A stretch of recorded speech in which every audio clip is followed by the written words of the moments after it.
Respect, respect,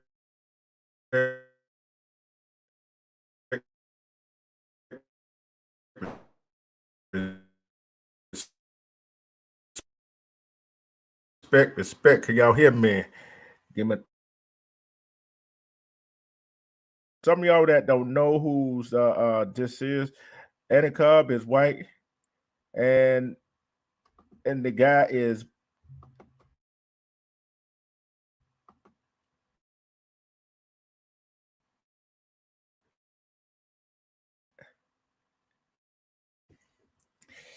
I would feel sorry for the brother. I will feel sorry for the brother, but I can't feel sorry for nobody that got out alive by a girlfriend, right? I can't feel sorry for him. I guess I bet y'all wonder, did you what you talking about? I guess I bet you talking about, did you what you talking about? What you talking about? You got out alive by a girlfriend? Yeah. And here the cool girl. Here's the cool girl, right? Here the cool girl. She his girlfriend was white. Okay? His girlfriend was white. His girlfriend was white. See, here's the story per Atlanta Black Star. White Georgia woman arrested in fatal shooter of black boyfriend after victim's brother alleged a cover up. Outraged community demand higher charges. I'm gonna tell you what she got charged with in a minute. This happened in Burke County, which is in Georgia, which is city of Waynesboro, Georgia, Burke County. It said have arrested the girlfriend of a black father of two who they say shot him to death in the bedroom they shared early Sunday morning. Early Sunday morning, this story came out the 25th. So early Sunday morning. Hmm. Think about it. Say Alfonso Williams said Tuesday that Hannah Cobb, 25, has been charged with involuntary manslaughter in the death of 30-year-old Telvin Osborne, who died at a local hospital. Okay. Involuntary manslaughter. Hmm. Okay. Okay. Let's go. Let's think about it. Involuntary manslaughter it means she didn't mean to do it. She didn't mean to do it. So here's the start of the cover up right here. She did not mean to do it. I don't know how many of y'all believe that story that she didn't mean to do it. I sure don't. Okay. The shooting occurred after both parties had been drinking, said Sheriff Williams, confirming the cover fought before the fatal bullet was shot. Cobb and Osborne lived together and had two children. Guess what? The black man and white woman had two kids together. Now she shot him. They called it involuntary manslaughter. She shot him. Now she is a single mother, and the kids don't have their father. Respect to Young Red, C Viper 23, Amanda Black, and Red Rock TV, and anybody else that's gonna come in here or watch the replay. Thank you for your support and your love. They both were drunk.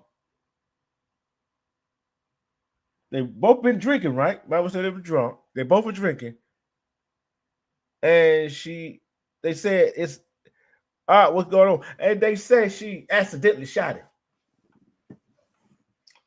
Now I'm gonna ask this. I'm gonna ask you this question. I'm gonna ask you this question. I'm gonna ask you this question. So anybody in the chat can answer the question. If that was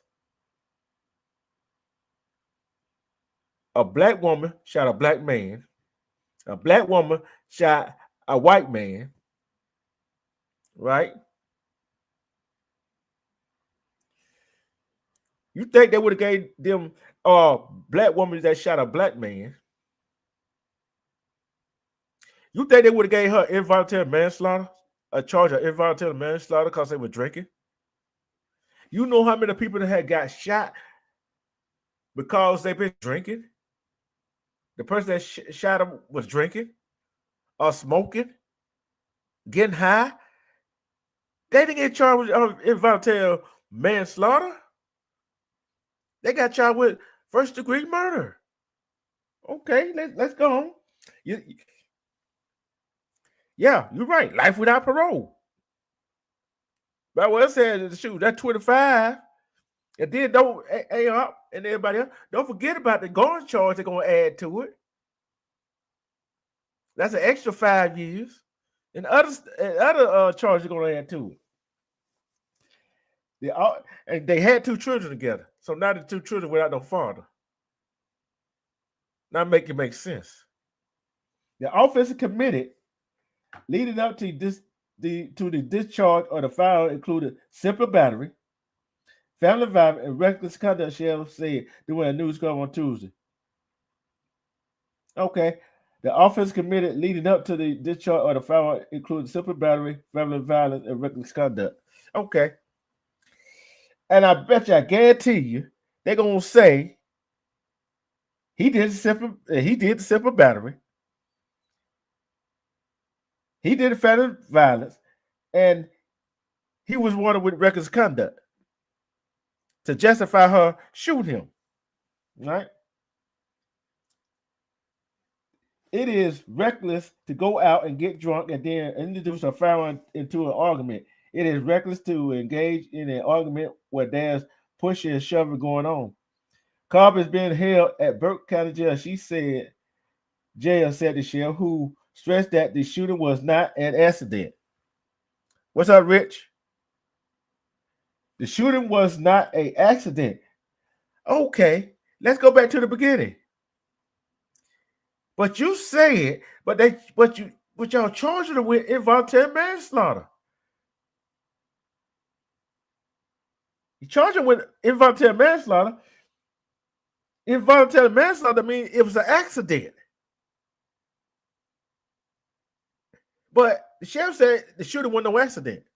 So which one was it? Which one was it? An accident or no accident? Think about it. What was it? An accident or no accident? The sheriff said it was no accident. Sheriff Williams said investigators worked the last 2 days interviewing friends, family members, and other witnesses before they were able to secure warrants and make an arrest in this case. Osborne worked at the Savannah River nuclear plant. Hold on. Here's another question. If there's a black woman or black man,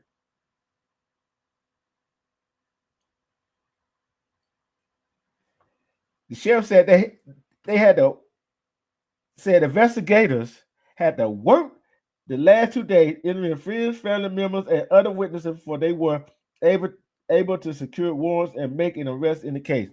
Guess what? That black man, black woman, they've been arrested that night, that day that happened. Am I right or wrong? They were being arrested that day. It wasn't to no investigator to figure that out. It wasn't to no investigator to figure that out. Just because of the color of your skin. That's why it took so long. He was black, she was white. So guess what? We're gonna take our time to arrest her. Okay. He had a good job working at Savannah River nuclear plant. He had a good doggone job.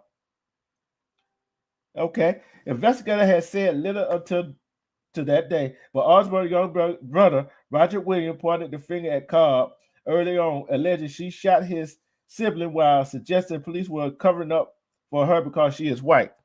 I gotta agree with him. Y'all agree? Do y'all agree with his brother, Osborne brother? Do you agree with him? I do. See, if I'm saying Cobb, the woman, cooperated with the investigation. She notified authorities that Osborne had been shot. Okay. But that still don't mean nothing. That don't mean a doggone thing. Okay. Online speculation read Wild followed a post from the brother who shared his thoughts on Facebook in a LinkedIn post about the investigation that had generated 744 shares and 250 comments as of Monday or that Monday evening. So Hannah Grace Cobb, kids my brother, the younger brother said after leaving the club partying, Roger Williams alleged, she claimed she went home. Check this out. She went home and cleaned a damn gun and shot him in the head. He said, anybody out there knows something doesn't sound right about that. Hold up. You went out partying, you were drinking, and your first thought to go home and clean your gun? Clean a gun? Okay.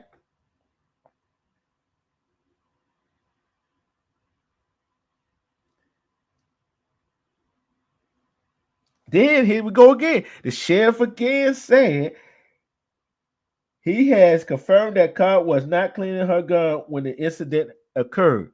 So it wasn't no accident. If you cleaning your gun, guess what? If you clean your gun, you're gonna rack that bullet out, take the clip out, and clean it then. You're not gonna clean your gun with no bullet in the chamber and a clip in there. Ain't no way. Hey, there's no way you're gonna clean your gun. Anybody know about guns, rifles? You're not gonna clean them thing with no bullets in there, are you? No way.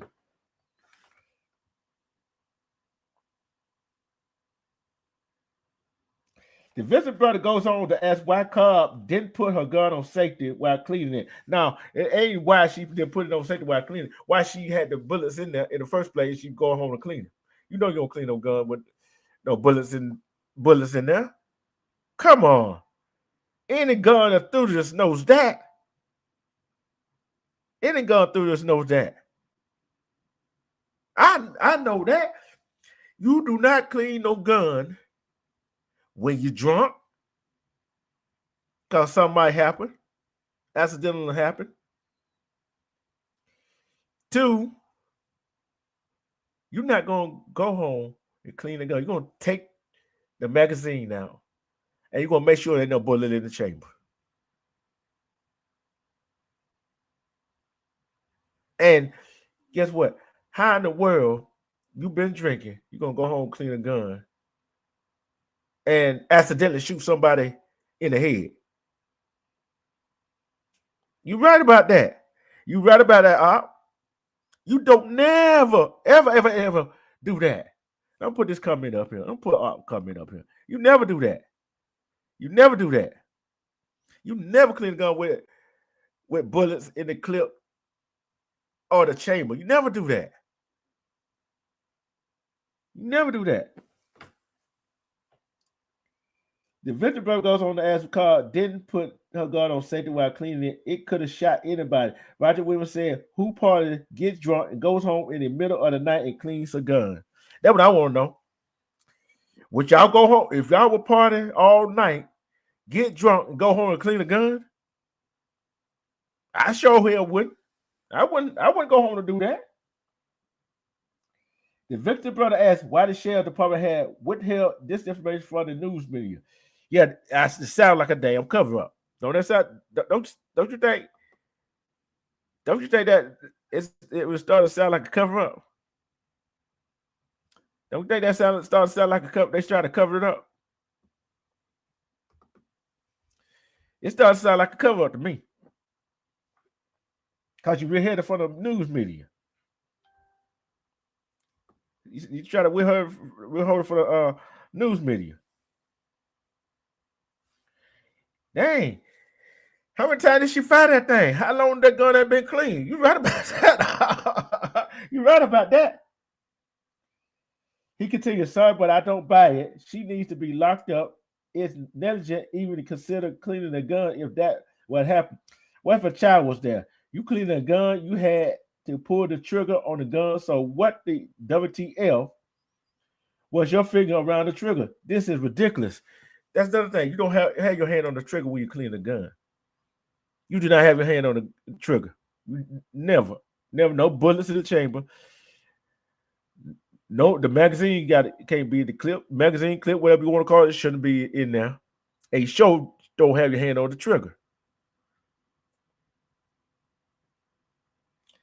Roger Williams alleged racist cover up in the subsequent post, writing Georgia headline makes sure to broadcast everything blacks do, but a white woman kills her brother and haven't seen anything online at all other than our grieving family. Shaking my head. I'm gonna get to the reason why you probably ain't seen it online. I'm gonna get to the reason why you probably had the news ain't covering it too much. I'm gonna get to the reason. Okay? I'm gonna get to the reason.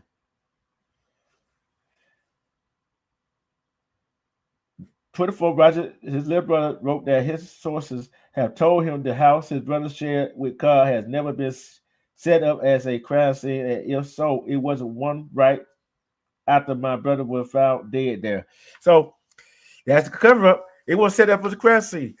Anybody know that no laws, if I don't care, it's a car accident, a fire, uh,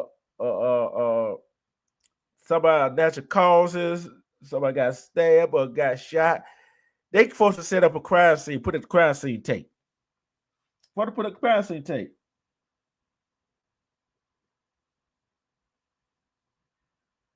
Then they put a sacred tape. Cover up. I see a cover up coming.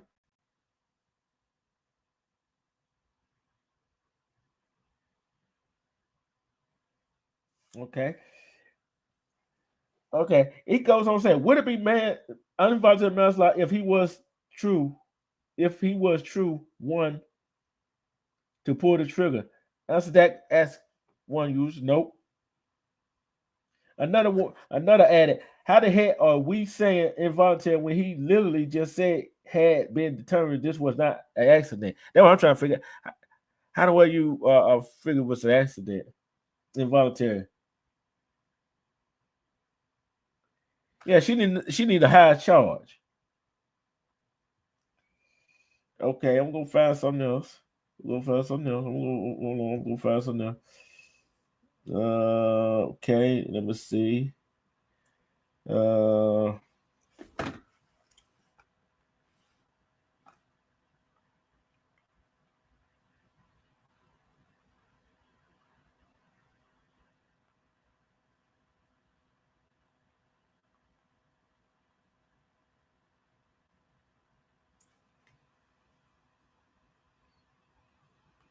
I'm gonna tell you why I feel like it's a cover. Okay.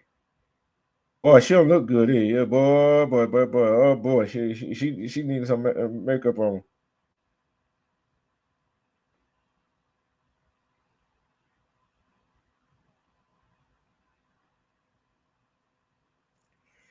And I'm tell you something else about this. Why I say he was buck dancing, Okay, okay. He said some dispersive things about black women, right? He says so. He says a dispersive thing about black women. I'm sorry he's dead, but I don't feel sorry for him. That's karma. You talk about discouraging thing about black women. You talk about this. You talk about discouraging thing about black women, right?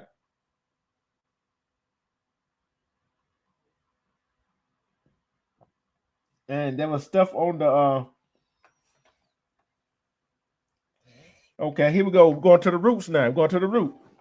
Shame. Black internet dragged black man allegedly killed by his white girlfriend and for the pettiest reason. It's not petty. It's not petty.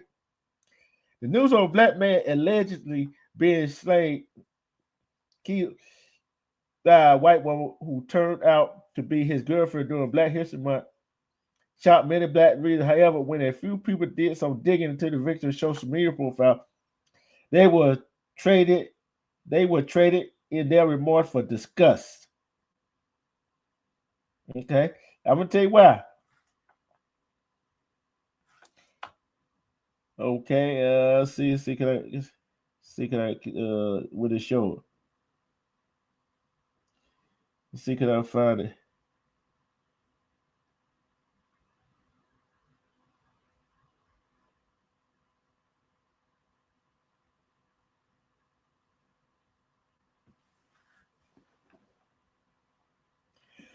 One would think a case like this would have sharp reaction, like that of Courtney Cleaning case where she was accused of fatally stabbing her black boyfriend, Kristen, I can't pronounce it, back in 2022. However, the internet user were actually more shocked at the victim's old social media post where he flaunted his love for white women. He flaunted his love for white women. For starter, the since abandoned account is named Teen White Girl. Several of the victim dated posts include a message reading "White girls do it better." Hashtag Snow Bunny have begun circulating X since the news of his killing. Trolls have responded to the post writing "Wrestling preference ain't no fun when the rebel got the gun," and even calling his girlfriend Milk Magnesia. One user even encouraged black women to keep screenshot of his page, claiming his family would try to erase his online account. Yeah, I believe they was. They're trying to erase his online account. Okay. They were trying to erase his online account.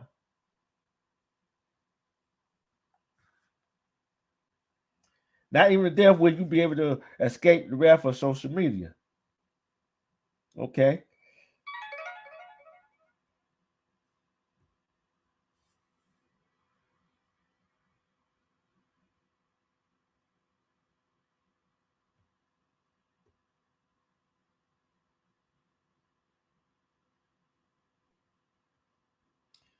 So it is crazy. It is crazy how he idolized white women over his black sisters. It's crazy how he idolized them over his black sisters. His and then the family tried to go erase his social media profile, his social media, what he wrote, right?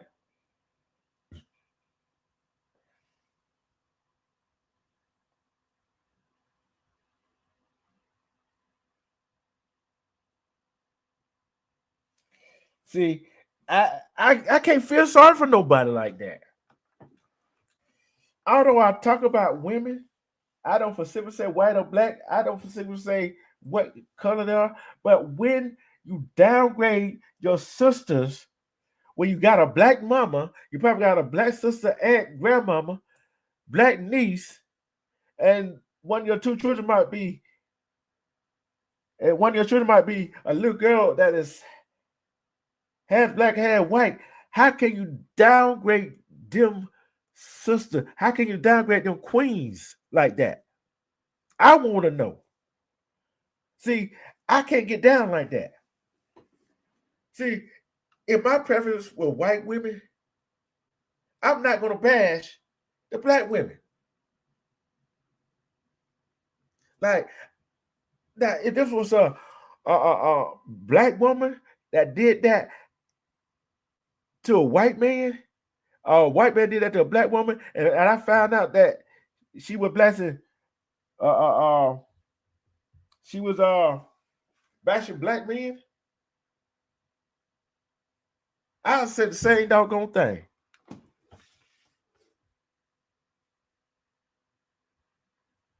I said the same doggone thing.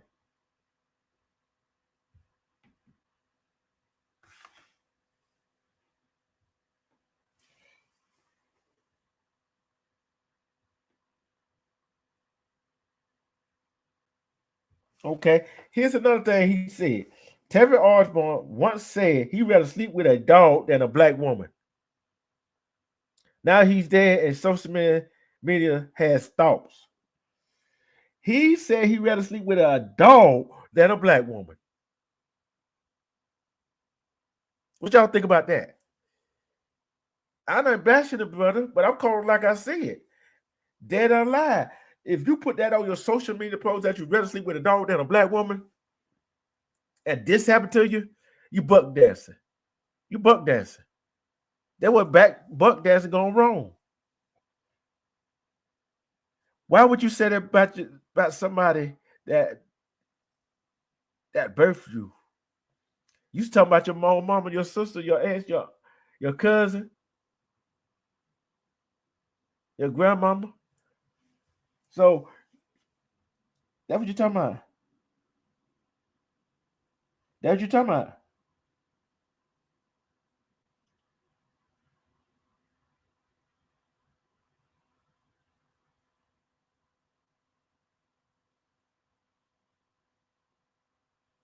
And these are allegedly. He said, "I every dog before I every black bee, it got to be a white dog though." Hmm. Okay. Okay.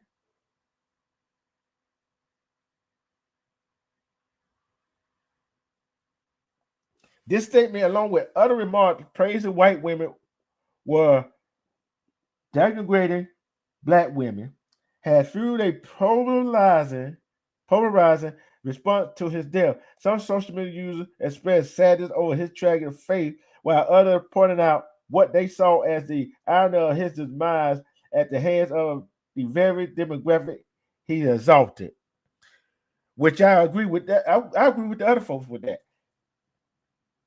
He exalted the demographic that did him in. He loved white women so much. He desecrated. He talked bad about black women, but he got laid to rest, put to sleep by a white woman. The online response has been overwhelmingly critical, with many users condemning Osborne's words and suggest that his fate was the result of internalizing racism, which it was. One Twitter user expressed disappointment revealing a personal connection to Osborne. This one hurt because this is my man's family, but I still got to tell the truth. Old boy Telvin was on some coon ish with his praise of the white women's. This is just like that Nigerian dude that got poked up by his white blessing. Then we found all the yeah.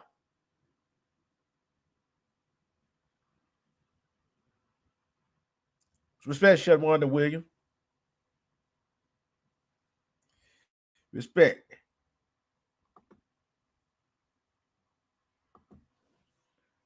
Respect, Shedwanda William. That's crazy. Downgrading black women. Downgrading black women. Downgrading black women, right? While praising the white woman. And you got done in by a white woman. Another user especially called for black women to withhold sympathy, pointing to his past remarks. Okay. Black women remember to drink water and mind your business when it comes to sympathy for Telvin Osborne being killed by his white girlfriend, Hannah Cobb. He hated you and left to prove good riddance to both of them. Hey, I ain't got nothing. Hey, I'm letting other people do the talking. A different perspective highlighted the broader issue of self-hatred disguised as preference. I don't care about anyone having preference. I have one, but there's something wrong with most black men who have a preference, and they almost always invariably say things like this. And look what happened to him, Telvin Osborne, and she's not even a pretty white woman at that. She sure isn't. You go look at the picture. She sure is no. She ain't no. Whoo! I see some pretty white women, but she's not one of them. Another user criticized the underlying psychology of search views. A lot of men are like Telvin Osborne. They say dating white women is their preference, when in reality, it's just their hatred for black women. but let someone speak about their black mother that way. Oh, let them speak about their black mothers that way. They have a fit. But yet you talking about some black women. He was talking about black women on social media like that, but he felt like some of the black women he's talking about got children and they are mothers. But you wouldn't let nobody talk about your mother like that. Black mother that way. You can date white women without having to disparage black women, which is true. You can date anybody if you want to without disparaging your black women. You can date anybody you want to without disparaging of black men. That's why I can't feel sad for him. Because he disparages black women. Like some of these folks on these social media these black men do. Some of these like the black women do about black men. Black men do about black women. They disperse, they talk down to them, knowing they got brothers and sisters, cousin, aunts, uncle, grandmama, granddaddy in their family that is black. And they wouldn't want them to say nothing about them, dispersion about them. The bigger conversation, self-hatred and racial preference. Osborne case had reopened discussion about internalized racism and the ways in which some individuals distance themselves from their own racial identity. Many have pointed out that there is a stark difference between having a dated preference and actively that degrading one's own race. It's a difference. It's a difference. It's a difference. In the black community, particularly among men, there is an ongoing debate about whether certain preferences are rooted in genuine attraction or in social conditioning. That equates whiteness with desirability. Osborne's statement exemplified an extreme case of this issue, leading some to argue that his tragic end was a direct consequence of the mindset he promoted. Respect, understood. Respect. See, I'm not gonna shed a tear for the brother. I'm not gonna shed a tear for him. I'm not sad for him. He caused this on himself by dispersion. Said he will sleep with a dog before he sleep with a black woman, and the dog got to be white. That's I don't care who you're, a man or woman, black man or black woman. I don't care who you are. If your preference is white men or white women, do not disparage of your own kind, right? Don't disparage them. Don't talk bad about them. Just keep it to yourself. Keep it to yourself. That's all you got to do. Keep it to yourself. Okay. Then it goes on. Just for Telvin Osborne with a question mark. While Cobb had been charged with involuntary manslaughter, but which the sheriff said she shot him in the head, and she was drinking. She said she was cleaning a gun, but he said it wasn't no accident. Right? Said it wasn't no accident. Many are questioning whether justice will truly be served. Some argue that her action was intentional and should be met with the harsher legal consequences. I think anybody that does that should be dealt harshly and equal across the board. But I know what it is, Burke County, Waynesboro, Georgia. I know what kind of county that is. I already know they charge with involuntary manslaughter and not murder. Come on.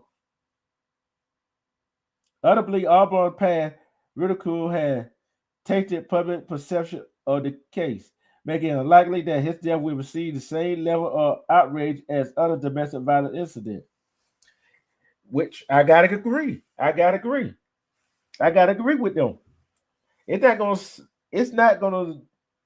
is not gonna bring the outrage from people our community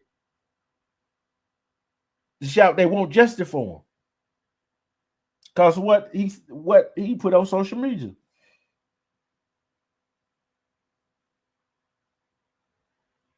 And guess what? It has sparked a broader discussion about race, self-worth, and the consequence of the ideologies we choose to uphold, whether one mourns his past or views as a cautionary tale. The conversation surrounding his life and death is far from over.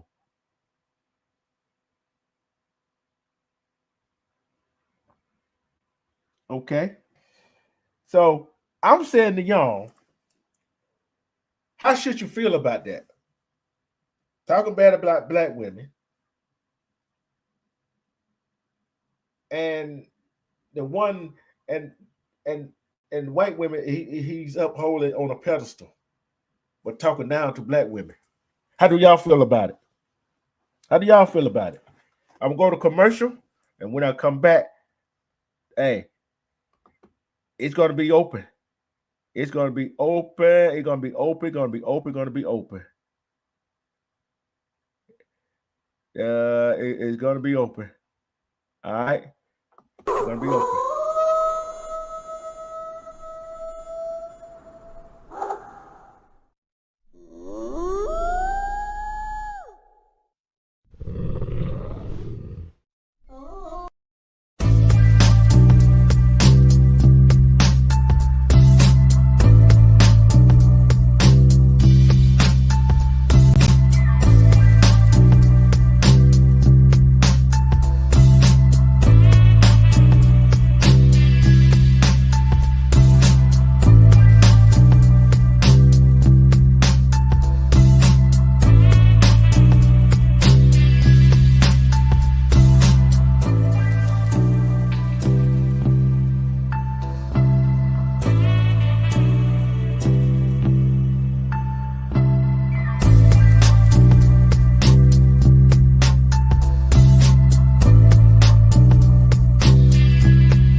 If you want to talk about it, come on up.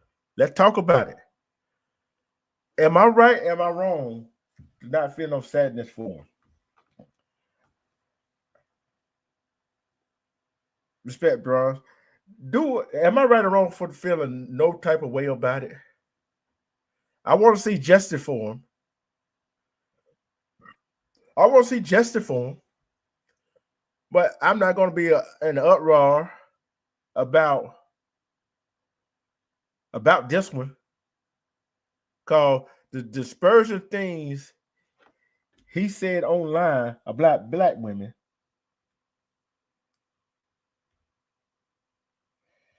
It's crazy. It's crazy. It's crazy. Dispersion thing he said about black women, upholding white women on a high pedestal. Don't get me wrong, there's a lot of black men do that. There's a lot of black women hold a white man on a high pedestal. Is that from I'm gonna say, Is it true love? They in love with their white counterpart, a white man, a white woman, or that self-hatred, or they hate their own kind, their own skin. Let's talk about it. Because I think that this man I think a black woman hurt him in the past, did him wrong, allegedly a black woman did him wrong in the past. So that fueled his hatred for the sisters. And he found a woman when she's not pretty at all.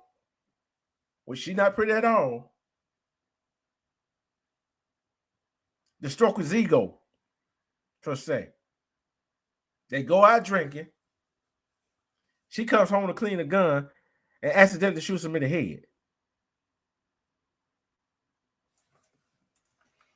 And she gets charged with involuntary manslaughter. Like I said at the beginning, if it one of us blacks that did that, black did to each other, did to a white man, did to a white woman, we've been charged with involuntary manslaughter. We've been charged with first-degree murder. We've been charged for premeditated. See, I think allegedly, this is what I think, that they went out drinking.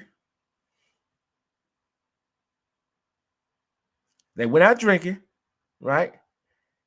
And came home and he probably said something to her. They were arguing. He probably didn't lay no hands on him. And she decided to shoot him. And they said she came home to clean a gun. And accidentally shot it. But the sheriff said it was no accident.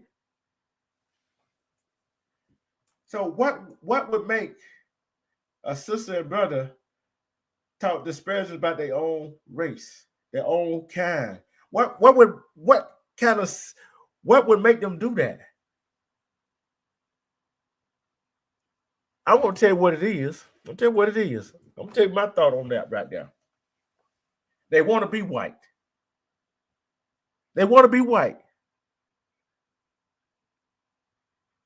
Would I be lying if I said that? Is that too forward? They want to be white.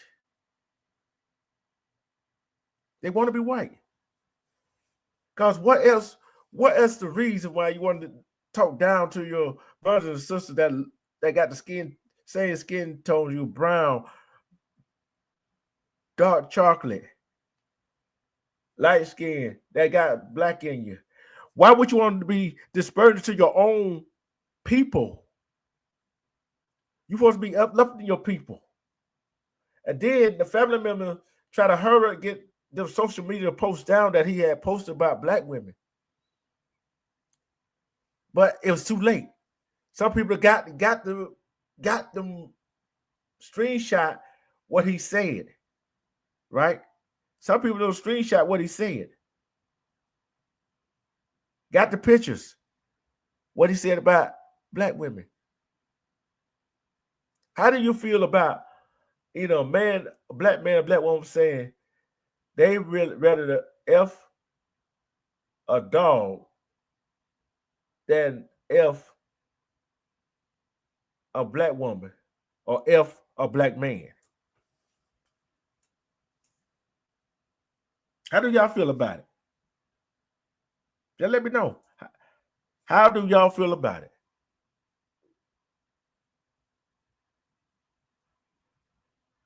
How would y'all take that? Would y'all feel sorry for him? Would y'all pity him? Would y'all be in an uproar about what happened to him after seeing that post?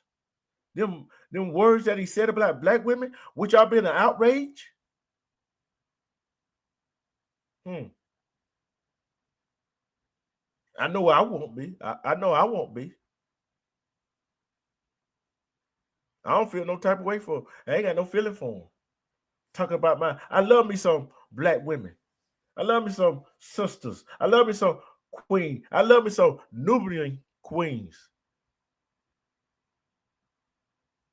I love me some black women that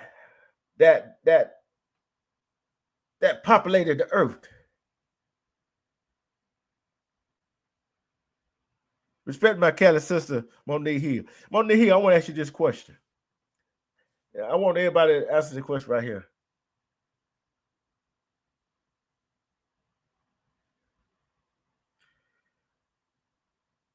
What possessed a black man and a black woman to talk bad about their own race? What possessed them to put the other races above their own?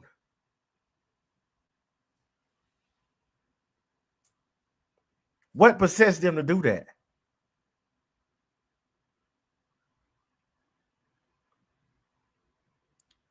Which y'all, I'm gonna ask the black women that's in the chat. Put a one in the chat if y'all be in an uproar about a black man get shot by his white girlfriend and finding out that he's talking down to black women.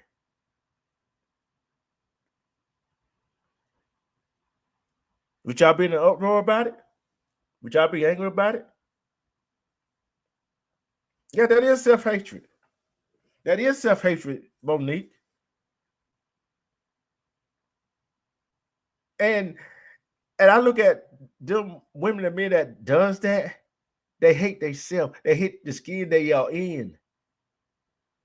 Because they want to be of a lighter skin tone. They want to be one with the silk hair. They want to get in when they fit in with the white folks. You're right. We all shine. We all shine.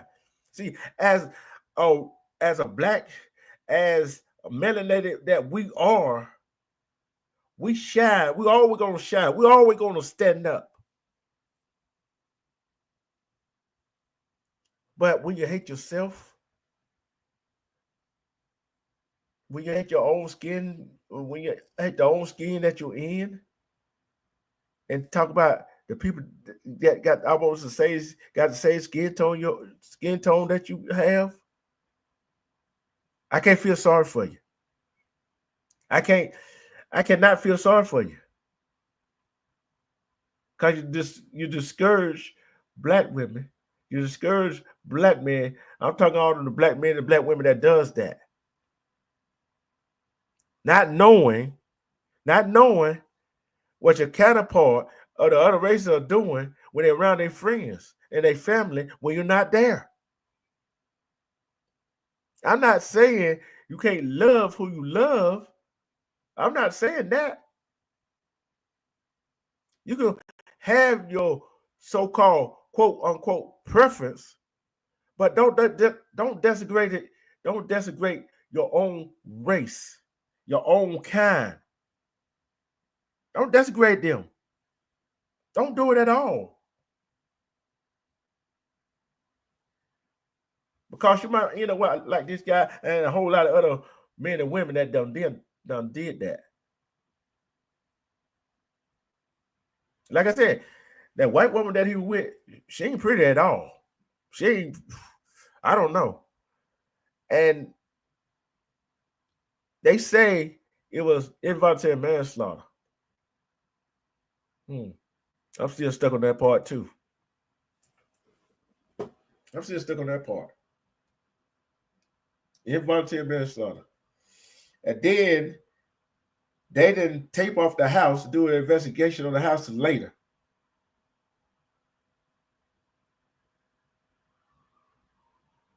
They said investigators had to do their investigation before they had to go arrest her. That's the part I don't get. How you going to investigate a crime, not take them off the house, do your investigation, and try to get all the evidence, whatever, then you're going to arrest her. She supposed to be arrested that night. You know what that remind me of?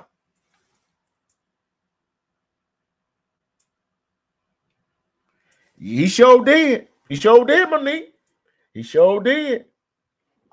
He sure did say it. Why you think there ain't no uproar about it? I did too. That's why they didn't arrest her. Just like you remember that white woman that killed the black man in the elevator, and they arrested her that night. Then they finally, social media got a hold of it. The news got a hold of it. Then they go arrest her.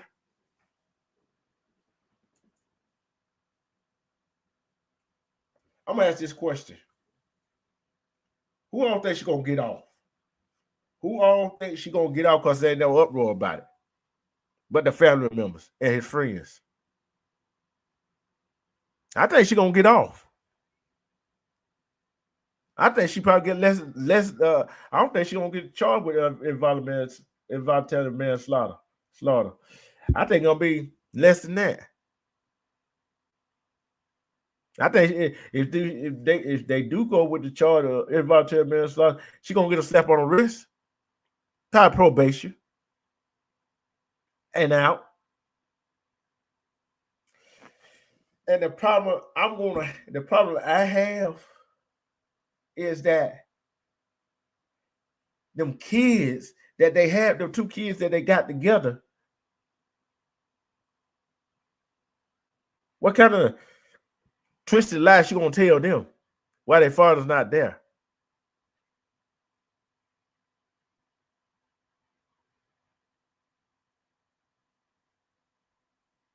Yeah, that was happening in Texas.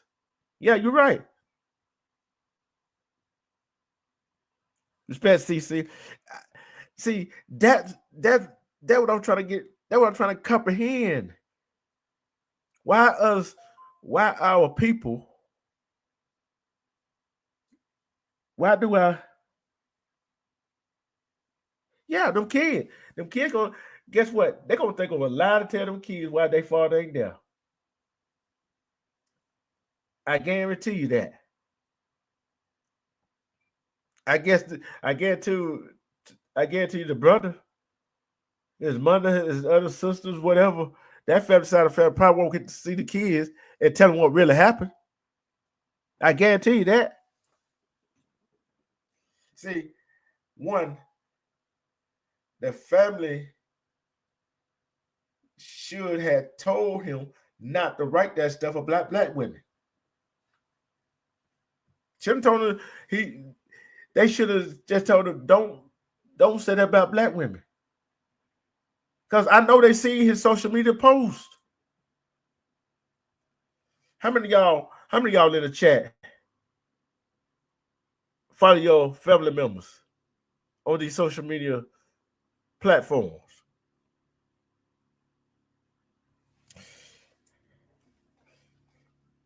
Hold on. I gotta get you. Hold on. I gotta get you. I gotta get you a wrench, Eve. Got to get you a wrench. Hold on.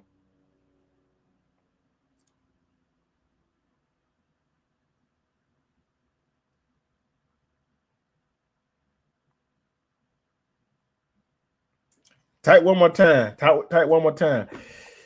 That is self-hatred. That is self-hatred. Bottom line. Yeah, them kids gonna find out. Especially if the mother tried to hide the truth. But I'm still stuck on the family. How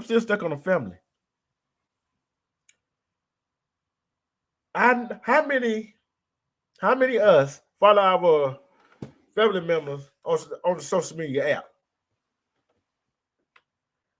How many follow our friends, our family on the social media app? Put a 1 in the chat. You follow your friends and family on the social media app. I do. I do.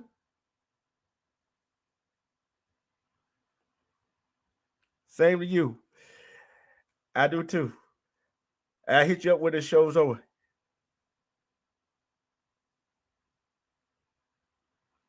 You're right. He should have kept to himself. But guess what? His family members should have stepped in to say,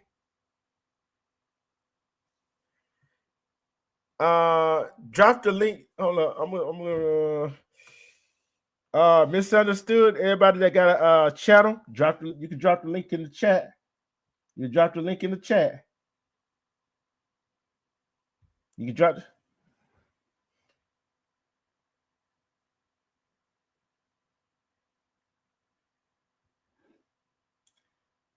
Okay. I thought so. I thought so.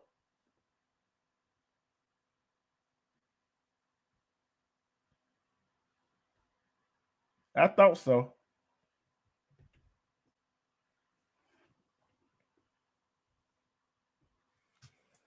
Go sub up to that channel. Okay, misunderstood. But that's self-hatred. In a black woman, in a black man that does that, that's self-hatred. What do you hate about yourself? You got to look at yourself. I try to figure out how do they look themselves in the mirror, saying that dispersions thing about black women, black men, which they have in their family. I'm gonna ask this question. Anybody in the chat? If your friends, your family members that date outside they rate, outside don't date they preferences anything but black men and black women. If they go put some on social media like he did, put some on social media like he did, what would you tell them? And you saw it. You know what? I know what I'll tell them. I know what I'll tell them. Bruh, don't be doing that. Don't be disturbing your own people like that. You got a mother, you got a brother, you got a father, you got a son, you got people that is like you. Same skin tone, the same race, same ethnic group that you are.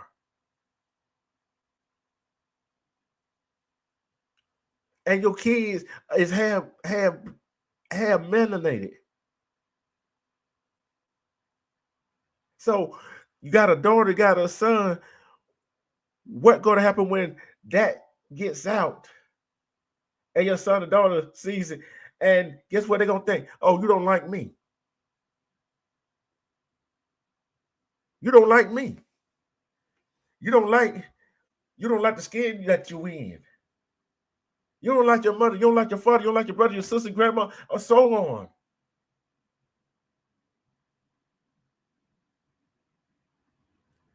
He was buck dancing. He was buck dancing.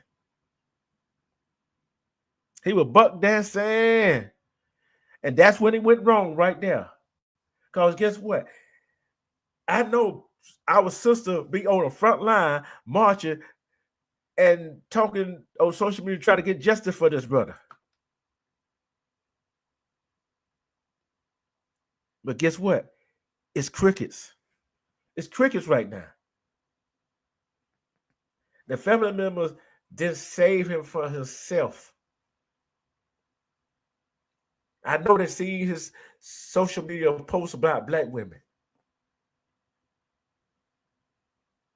I know you can't tell people what to put on their social media pages, but you sit down and have a talk with him.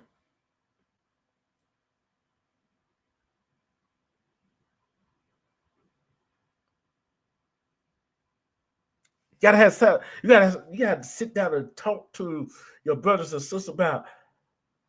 Don't do that. That discourages. Why you put that up there? Especially if you got a daughter that is half melanated. especially if she got a son that half melanated. You talking about them too? I would love. I don't care. Like you said, Sissy, I wouldn't care if my friends, my family loves somebody of another ethnic group. I wouldn't care. But one thing I do care about, one thing I do care about, I know one thing I do care about. I know I love my melanated sisters. I love my melanated brothers. Because I'm not gonna say that dispersion about them. I'm not gonna put them on the low or the low below. I'm not gonna put no other ethnic group above my sisters and brothers.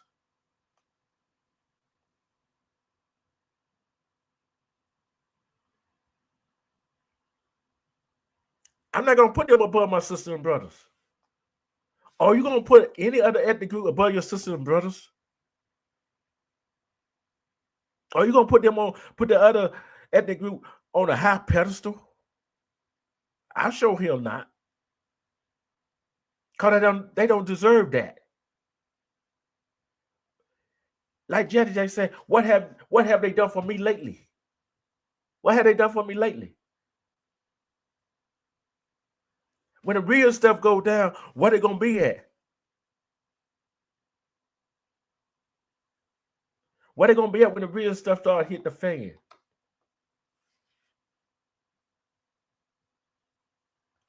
What they gonna be at when we start coming up? What they gonna be at when the black community start coming up, coming together to fight against the inequality that's going on?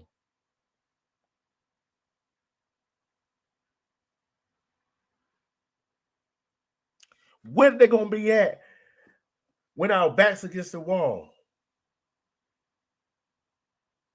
See, I'm gonna tell you this right here. You see what's going on, right? I'm gonna use this past election. I'm gonna use this past election as a talking point. Latinos, when we have been harassed by police, when we been shot by other ethnic group, when we been did wrong by other ethnic group, where were they at? They weren't nowhere to be found. Some of the whites wasn't nowhere to be found. Some of the other ethnic group were nowhere to be found when we, as a community, wanted to come together to bring changes. They didn't want that change. Now, since he's in office and they doing what they doing, now they crying. They crying want our help. Now, now he want us to cry for him because he got unalived by his white girlfriend he put on a high pedestal. Guess what? You're not getting my help. Do I feel sad for you? No, I don't. It might be bad. It might be. I'm not gonna say. Some people are saying, "Did you?" That's a sad thing. Yeah, it's a sad thing. But hey, I don't feel sad for him because you shouldn't be talking about our melanated queens like that. The mother of all the peoples on this earth, the planet called Earth. I don't feel no type of way about him. See, somebody should have brought him to the side. Say, brother, don't be putting that on your social media because if anything happen to you, they're gonna hold against you when you're dead.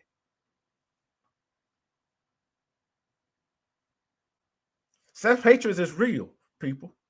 Self hatred is real. You know when I say my saying, love yourself Because nobody could love you better than you love yourself. I love me some me. Love me some me.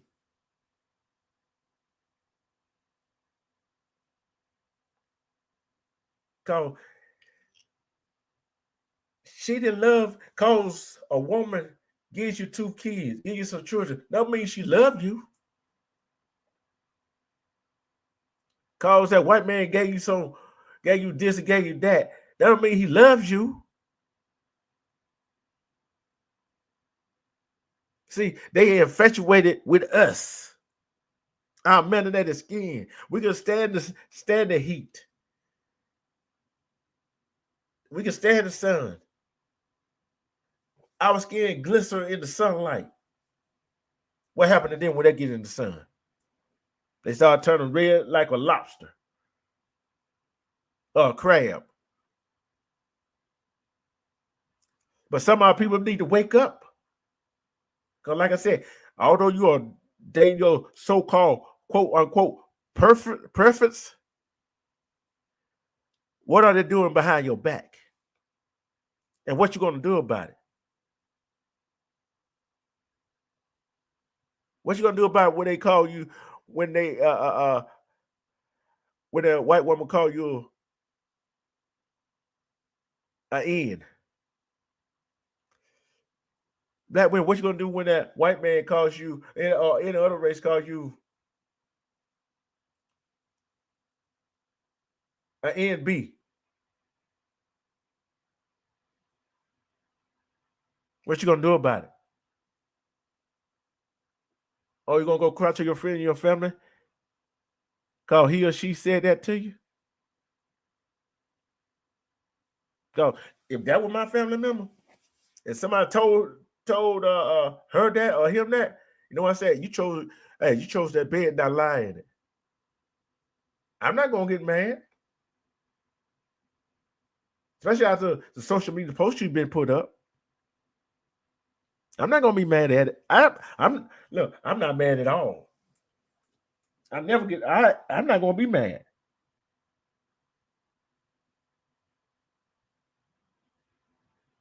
I'm not gonna be mad. Why should I be mad for? What's up, pimping? Pimping ain't easy. What's up, pimping ain't easy? I'm not gonna be mad at all. I ain't mad. Look at like Tupac said, I ain't mad at you. You can have your preference without downgrading your black sisters and your black brothers. You can have your preference without down your black community. You can have your preference without downgrading yourself. Go. That's all you did. That when you downgrade your melanated sister, your melanated brothers, you downgrade yourself. You downgrade yourself.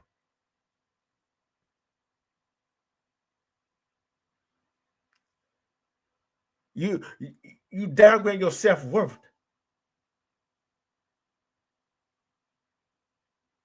You downgrade your self-worth. You said you ain't worth you ain't worth if you downgrade other black men and black women, you're not worth that, are you? I'm gonna ask this question again. How many in the chat? If you feel sorry for them, put a 1 in the chat. If you don't feel sorry for them, put a 2 in the chat. I want to see. I want to see how many of y'all feel sorry for them. Don't feel sorry for them. 1 if you feel sorry for them. 2 if you don't feel sorry for them.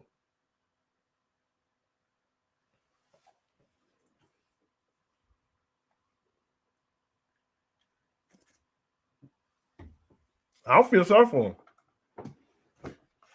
He should have said the spiritual thing about black women. He shouldn't have.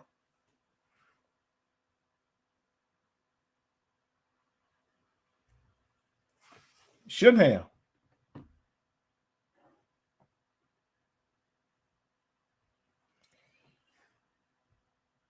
Cause I would be Because I would be talking if them social media posts, if them wasn't out there, I'd be talking about injustice. Look how they went on this brother. Let's get justice for this brother. I want hey, look here. I'm like this right here. I'm not saying I don't want justice for him. I always want justice for people that get unalive, that get robbed, that get beat, that get domestic DV'd, domestic violence.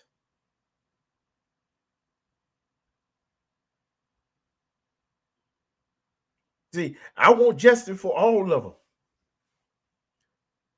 But person like this, I don't have to feel sorry for him at all.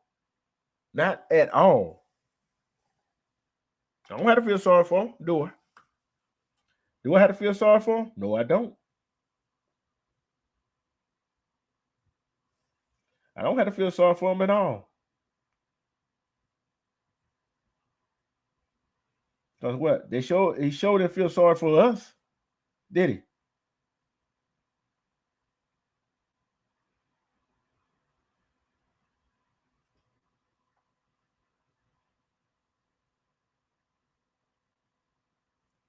Sure didn't feel sorry for us.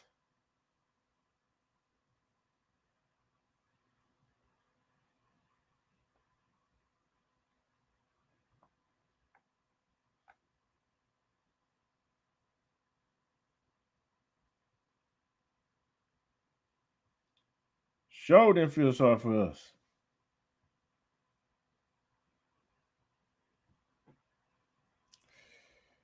I don't feel sorry for nobody like that.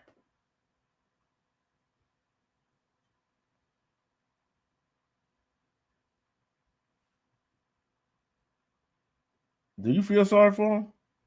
I sure don't. It is what it is. Call me heartless. Call you what you want me to. Call you what you want.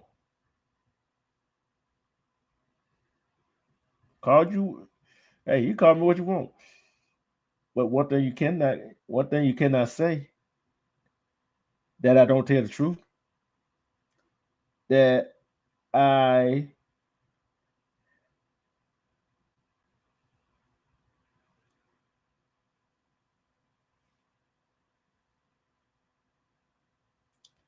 that it's I know you don't. I don't feel sorry for him. Cause you know why I don't feel sorry. Another reason I don't feel sorry. I'm you know what? I'm gonna hold him accountable for his action. I'm gonna hold her accountable for her action. You know who else? Know who else I'm gonna hold accountable for why stuff people is not accepting him and not feeling sorry for him? I'm gonna hold his family because I know they seen that post. All them negative things he said about black women.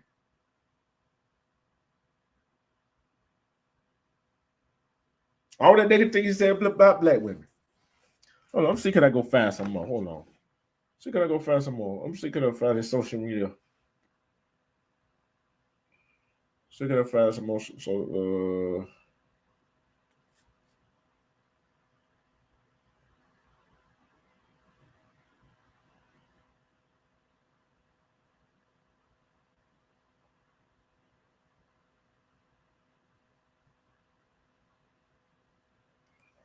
I'm see can I find some more social media posts for. Hold on, I'm trying to find some more social media posts for it.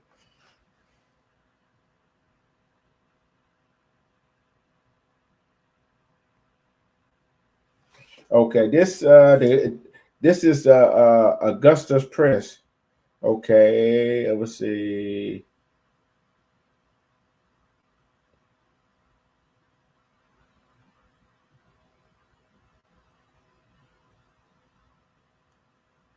Let's see.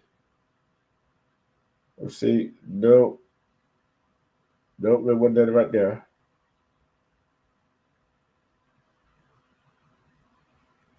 Let's see. Can I find it over here?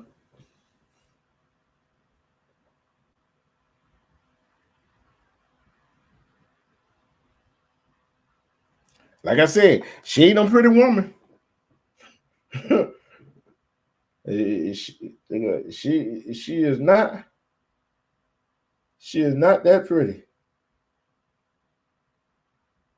She ain't pretty at all. I'm telling you, she not pretty at all.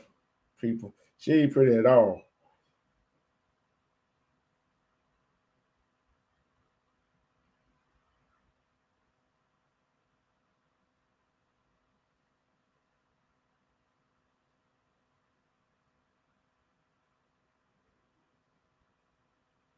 I'm see, can I find some more stuff that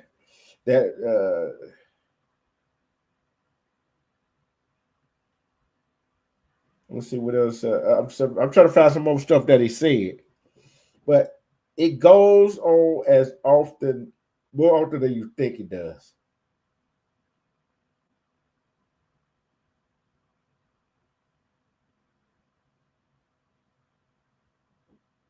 It goes on more often than you think it does, right?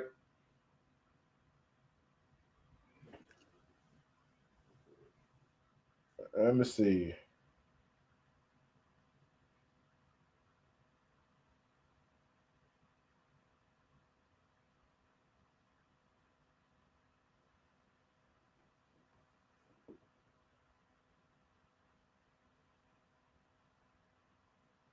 I'm gonna see. Hold on. Let me see. I'm trying to find somewhere here posted.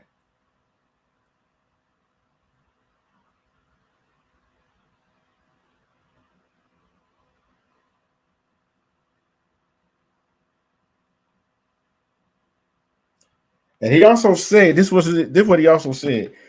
Terry also said he rather marry a dog than a black woman. Now his white wife accidentally shoot him, and a black woman said that they supposed to rally.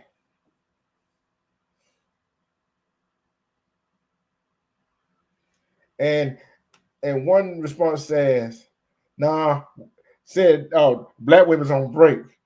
Let his preference rally for him," which was a white woman. Yeah, yeah, that's what he said. That's what he said. Hold on, I'm trying to. I'm reading. Hold on, I'm trying to read what the response is for. And another on this post said he chose her and she's minding her black woman business. And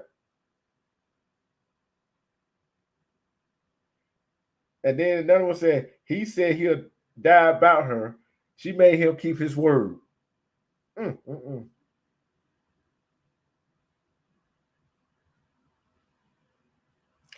Then one fan favorite said, this on TikTok said, asked, what y'all cooking for dinner? Laugh out here said, a side of my own business. Who's pulling up a seat to join me?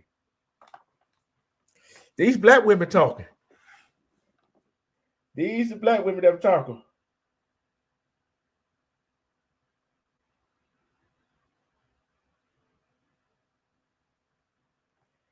And another T Lady 74 said on TikTok, she said all she got to say is, don't put your heart and soul on the line hating black women. Said God doesn't play about us. She said, don't play about them black women. And then then the creator of this post said, and expect them to help or build you back up.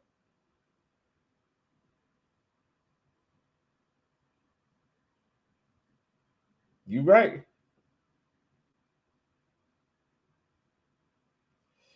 Said baby mama not white. He acted a fool over song. Oh yeah.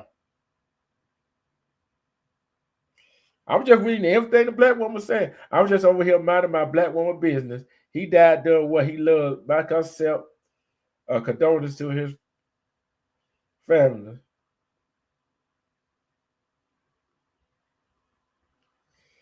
Then a black man says she did us a favor, free her with a pardon.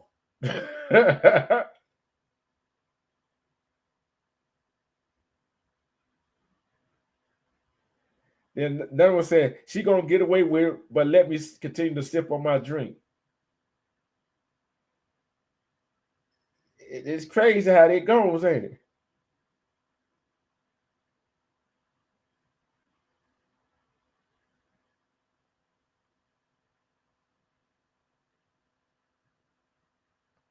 It's kind of funny how it goes, ain't it?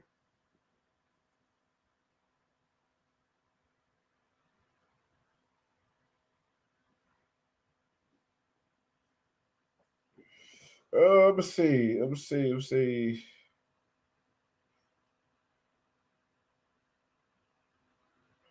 And they got videos of them at a party, right? At the club.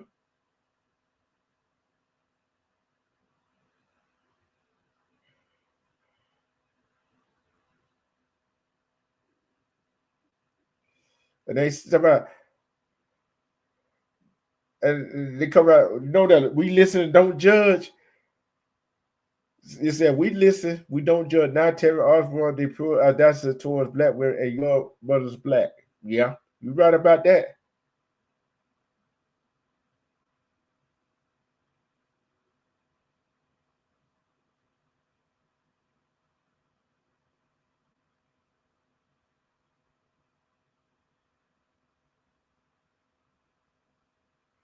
I'm trying to find his post, all his posts.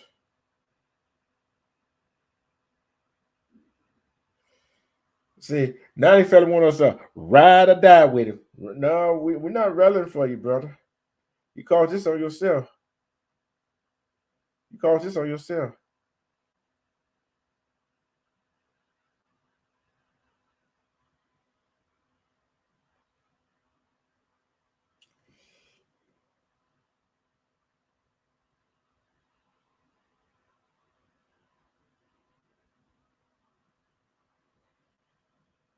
And somebody said that they don't like how the black community won't come together for Terry Osborne, the same man that said he rather F a dog than a black woman and go unalive by the same white woman he was with.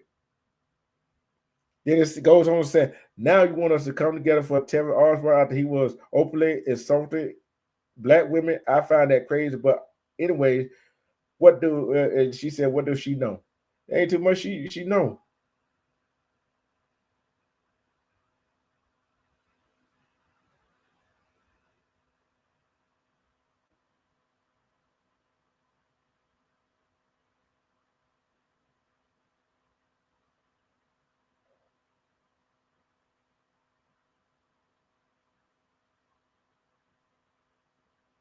Which was his girlfriend.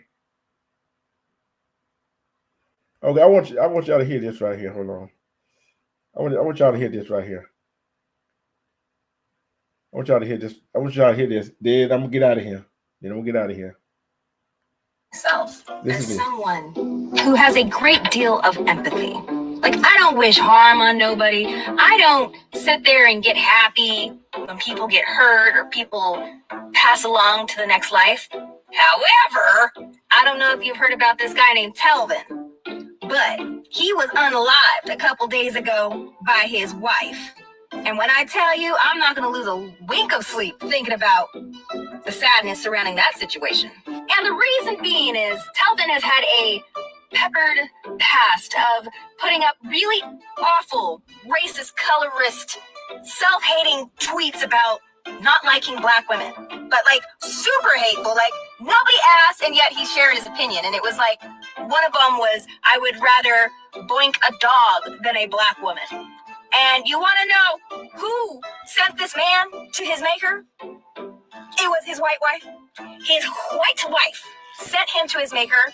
And all I'm saying is, I hope her pillow sheet is cold. I hope all the wrinkles fall out of her clothes. I hope every dog stops and says hi to her. That's all I'm saying. You know, thoughts and prayers, thoughts and prayers. And to think, Telvin, you preferred her, but she preferred you in the ground. Now, I would like to hey, and that's from a black woman. Oh no. Oh, hold on. I got some more. Let's see what she got to say. Bash black women while liking white women. Liking white women is perfectly fine. Do you? But why do y'all always have to bash black women to do it? I don't understand. Whenever they said that boy was his white wife on a live Tim, I was like, I'm gonna wait for the tweet. Because I knew they were coming. We all knew they were coming. We knew they was gonna find them because it's always that. It's always you all have to hate on black women to line yourself up with white women. I don't get it. Like, just like white women, love your white wife, love your white girlfriend, love your white baby mama, love whoever you want to. Just don't bash black women in the process. It's very simple. And now y'all want us to fight for justice for that nigga because he was unaligned by a white woman and she's using her white privilege and her proximity to law enforcement being her father? That sounds like a you problem. Talking about something you'd rather do a white dog. Oh my God. And like, we supposed to be so sad and upset and want justice for you. Oh, the black bandit haters. Oh. I'm so sorry. Resting preferences. Why is it so hard for y'all to not bash black women? Yep, that's what I'm talking about. See, they don't get it. They see, I guarantee you, uh, I guarantee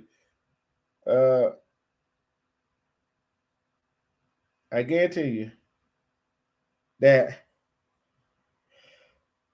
that yeah, don't took her folks down.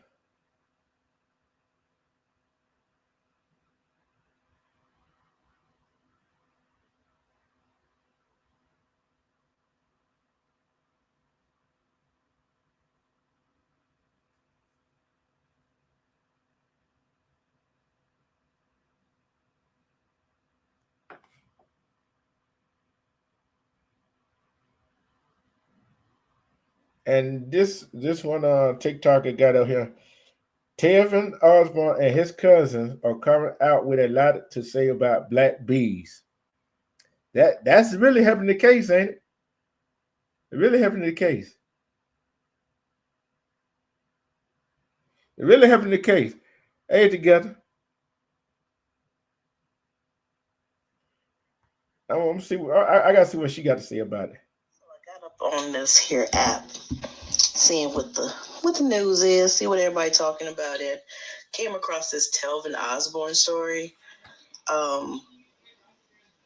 Again, TikTok is how I get my news, y'all. I don't be knowing about nothing that be going on. But as I went through some of the videos and looked at some people talk about it and what was going on, the most interesting thing that I seen was, this is not our business. May he rest in preference. So I had to go and do a little digging to find out, okay, rest in preference. This is interesting.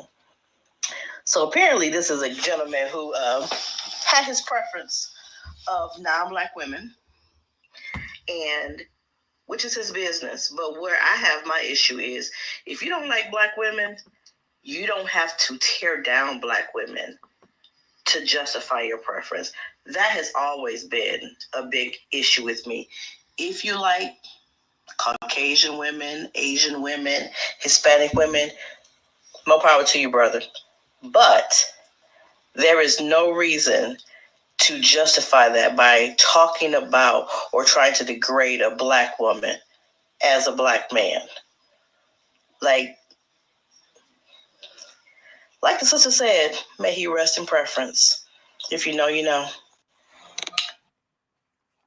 That's you together. Yes, sir. I just had to make sure because we had a invader come in here. Oh, here we go. Good afternoon, Misunderstood. How you doing, baby? Hi, pimping ain't easy. Hi, everybody. Even here too. Yeah, I saw this story, and I'm not mad at him. You know what I'm saying? Because you have to degrade the very type of person that helped bring you on this earth. Why did you have to go so hard to try to please her? Did you not feel like you were enough for her alone? But you had to, degrade black women in order to make her feel extra special, there's truly something wrong. There's something that we are missing according to his background, how he was raised. The family can put up and say that he had a wonderful childhood and all this stuff, but there is a reason, baby. What little kindergarten girl hurt you? Little black kindergarten girl hurt you when you was little and you can't get over it. You know that. Together. You know what? What? You just said something I said earlier. What black girl hurt you? A little kindergartner. but you know what I also said is what? You know how black women, right? Our sisters, right? If a man did something to them, or a black man does something to them, you know how they be one in the forefront, right? You know how they be in the forefront. I don't get it. How they be in the front, be rallying. You hear all the black women come speak out and all that stuff about what happened. Now, if them posts wouldn't have came up, right? If them posts would never came. If them posts, see, you know what? I got it in for her. I got it in for him. You know who also I got it in for? What? His brothers, his sisters, all them folks that see him writing that doggone post, they should have stopped him from writing them posts. I know you can't stop anybody from writing them posts, but come on. You know what I'm saying? You got to do something. Well, I'm gonna say this. Growing up, I was around predominantly Caucasian people. And, that's before I moved to the black area. But a lot of the people were, like mixed relationships. Mm-hmm. They had mixed relationships. The only people that I heard dog the other person out, and I'm not just saying it to be funny, but if you look it up statistically, when black women date out of their race, they don't sit there with the Caucasian man and trash the black man. I've dated out of my race before, and I never, even though that boyfriend at that time did me super, super dirty, they don't care to hear that. When they date you, they don't want to hear it. First of all, don't come to them and telling them anything about what happened. The white men don't want to hear that. They just really don't. So we don't have that room to vent to them and say what this black man did to us. They don't want to hear it. They don't care. They're not there to hear that. But I've noticed even in my family, when my family members would date without outside of their race, they would talk so bad about black women to the girlfriend. Like one of my brother's girlfriends, like I guess he pumped her head up pillow talk and was talking reckless because he was mad at me. Instead of her just listening, she called herself getting up in my face, and before I knew it, I had my hands wrapped around her throat. Because they get a different baby mama of a different race, she wants to get up in the ex-girl, woman, whatever's face, and then when she get her ass handed to her, then it's a problem. If you are a Caucasian man and you're venting to me about the white woman, I'm not going to get up in her face and say nothing. That was your problem. That's the problem you had with her. So I'm not going to get up there and think I'm Captain Save-A-Ho. Because whatever happened between them is their business. You don't have no right.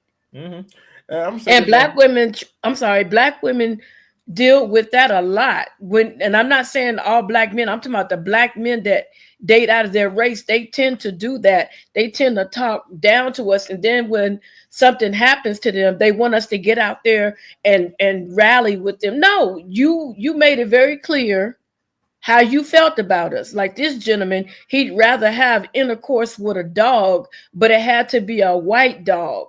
You know what I'm saying? Yeah. Well, I got a black and white dog. It's mixed, so you can go ahead and get your thing on. Yeah. And I'm not trying to be disrespectful, but why would I expect for somebody to rally for my family when they spewed that kind of? And it was not just that post; it was years worth Yeah, of it. yeah, yeah. And I see. You know what? This is just part one. This is just part one of this. Because I'm gonna, and this thing I get right here. This thing I get right here. We know black men do that, right?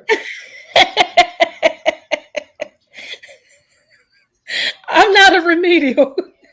I'm not a remedial, baby.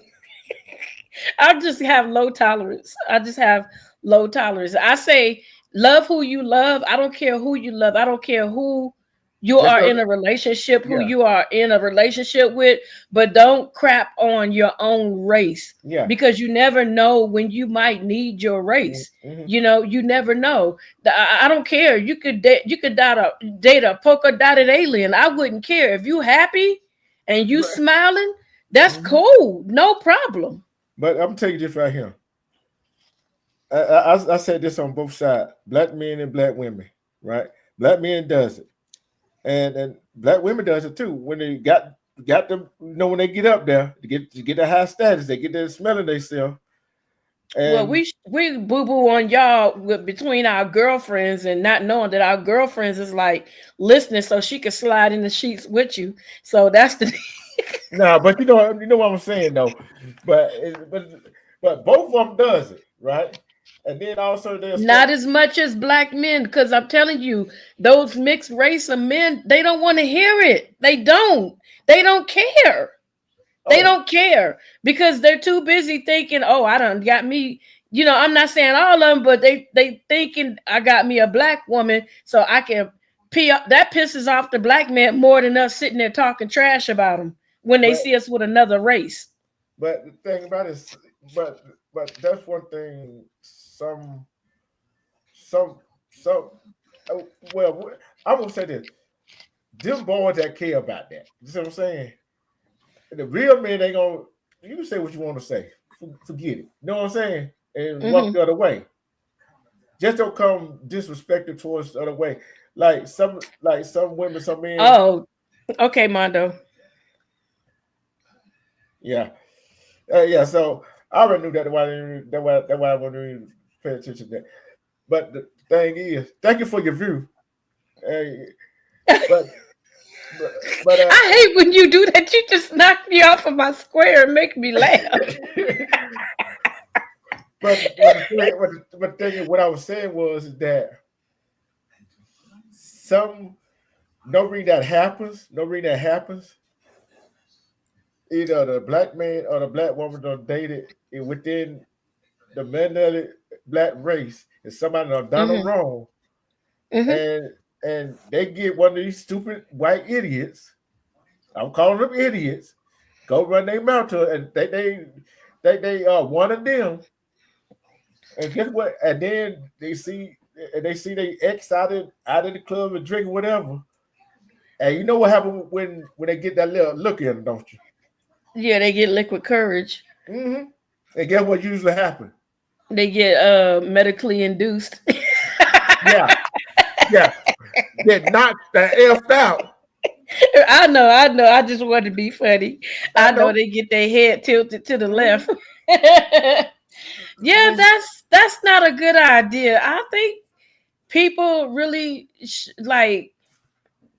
should mind their business when it comes down to that kind of stuff. Like if you're gonna tell me something that happened to you in your past relationship, tell it all. Because me, I tell it all. I'm not gonna halfway. Well, I got a smart mouth, straight up and down. I got a smart mouth. And if you come at me crazy, I'm gonna give you the same energy. You get what I'm saying? Mm-hmm. And my husband told me that's what I love about you. You ain't no pushover. No, I'm not gonna be no pushover. If you talk reckless to me, I'm gonna give you that car wreck back. We're not gonna do that.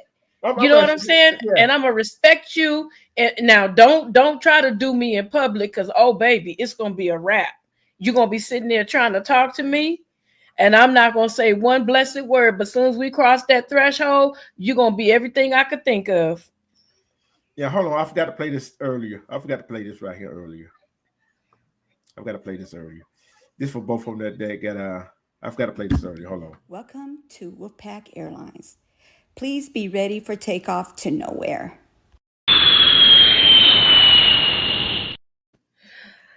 I wish I could do a different one. Be like, welcome to. No, you ain't welcome to. Get your ass on Wolfpack Airlines and get the hell up out of here.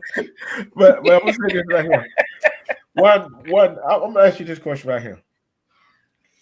Here's the story, right? Mm-hmm. One.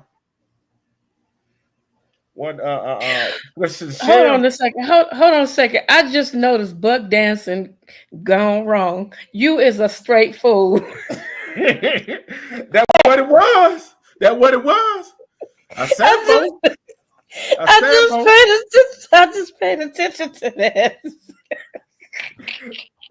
You stupid. I told you this on the part one. Wait till I find them goddamn text messages. They were not text messages, the emails. The emails and whatever we had on social media. Wait till I find those. Oh wow. Oh, you already know I'm finna look. I don't feel so. Look, I want justice for anybody that get unalive. You know what I'm saying? That get beat up, that get the best of it. I want justice, right? I want justice. Right. But I ain't look at. I ain't finna be what he did what? Okay. You stupid. But this is the thing right here. They charged him with involuntary manslaughter, right? But the sheriff came back and said it wasn't no accident. So, because they was arguing, correct? Yeah. So, in other words, this is what I'm seeing right here. Involuntary manslaughter is accidental, right? If it wasn't no accident, it can't be involuntary manslaughter. Right. Exactly. I understand. And who? Look, hey, look here. How many drunk folks went home and cleaned their gun? I don't know. Many drunk people went home and cleaned their gun. No, she was probably already heated and was mad. Allegedly, I don't know if it's true or not. From what I heard, she really didn't want him to go out to the club or something, or he went out to the. She went with him. Video with it. Well, maybe he was talking to somebody too long and she got mad. I don't know. We don't know. Y'all want to know about the gun line. Tell him about the gun line, big bro. Tell him why he was buck dancing. Okay. Number one. Oh, you want me to start off with that? Did you? Do you want me to go there? Go there. Hey, we already look here. We already drive home. You're gonna have some trolls, and they're gonna be here trying to hit the panel and everything. You really want me to go there? Look here. Go there. Guess what? It called the truth for a reason. I don't hold nothing back. Do I hold anything back? No. Oh, hold on a second. Did you like what I sent you? Yeah, I liked it. Yeah. Okay. Yeah. Okay. I like that. Okay. Hey, look. Thank you. I appreciate it. Ain't no gun line here right now. Ain't no gun line all over season. It's her season right now. Okay. The reason why black men like this dude, Trayvon, and that's his name, Trayvon, right? I don't know. Telvin. I'm sorry. Telvin. Most black guys like this. Number one, they have a fetish for white women. Okay. A lot of them, I ain't gonna say the South because you got some up north. Okay, so let me catch myself on that. The guys that and it's like the millennials, the kids that were born in the 90s on up to now. Okay, you got to realize when they came along, we were way past the busing era. We came along in the busing era.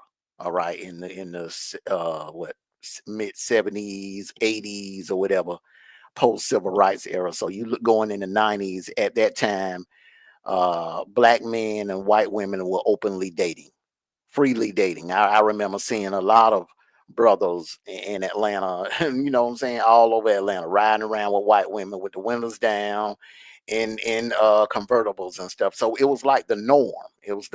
You see them You know, at that time, you could walk up in the restaurant with a white woman, or a black woman could walk up in the restaurant with a white man, and no one would give you a funny look because it's the norm by the 90s. So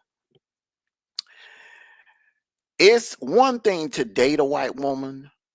You know what I'm saying? Ain't nothing wrong with that. Love has no color. Okay, but you got some black men that only deal with white women because they're more submissive. Okay, they're Right. more submissive to their men. They're a little bit more laid back. They tend to know when to be quiet. You know what I'm saying? No offense to anything, but they know when to be quiet. Some And of black, them. Some of well, them. Some of them. I'm talking about the ones that never was exposed to the black culture. The ones that grew up in rural and in middle America, the ones that grew up in the suburbs and were never really exposed to the black culture. I'm not talking about the white kids that grew up, the white girls that grew up in the urban area or in the inner city, and they went to school with black kids and ended up hanging out with black girls. Those don't take no ish. They didn't take no ish. But these white chicks that grow up in the suburbs, in these secluded suburbs, where it's like 99.5% white people in those suburbs, they have no exposure to the black culture. All right. They're in a school Okay. district where it's mostly white, so they have no exposure to the white culture. All right. So, boy, somebody hurt.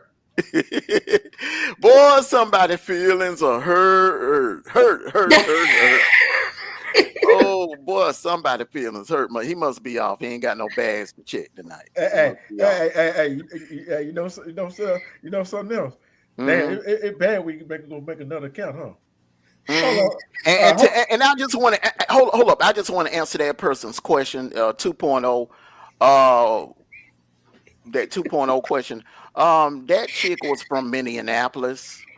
At the age of 20, and I was maybe like, I think I had just turned like 27 or 28 or something like that. But we were both in our 20s, and I was wild in my 20s, and hey, I've gave that testimony many times, not You just sure on did. YouTube, but on Facebook as well. So hey, bro, yes, Armando sold his oats in his 20s. Yes, sir. Hopefully you did also. Okay. Okay. Hold All right, on. now back to our Hold regularly scheduled program. hold your thought. Hold your thought for a minute. Hold your thought for a minute. Hmm. Hold your thought for a Welcome minute. to Wolfpack Airlines. Please be ready for takeoff to nowhere.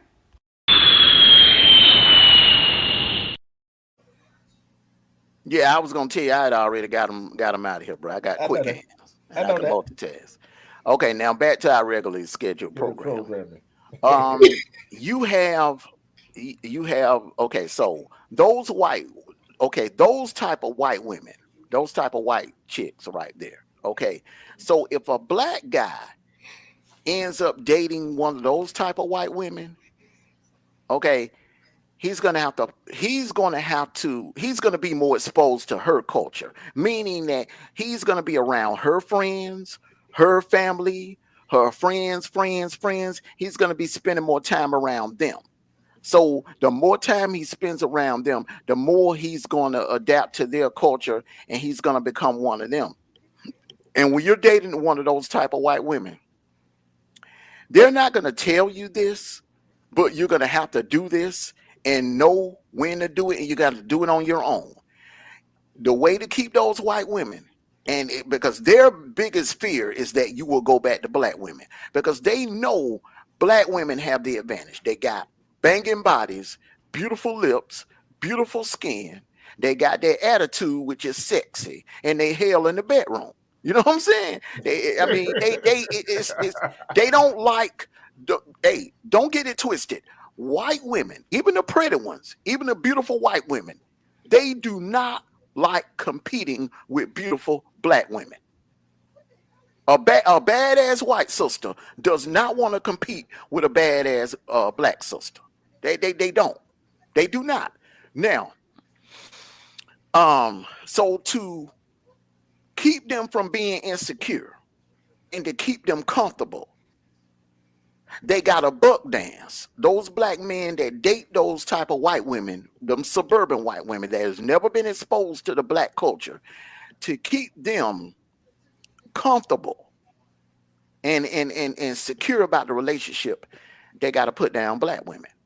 Oh, black women got too much damn mouth. Oh, they got nasty attitude. Oh, they don't shave under their arms. Or oh man, they gold diggers. All they care about is They money. nappy hair. They don't have pretty They silky hair. They wear bonnets.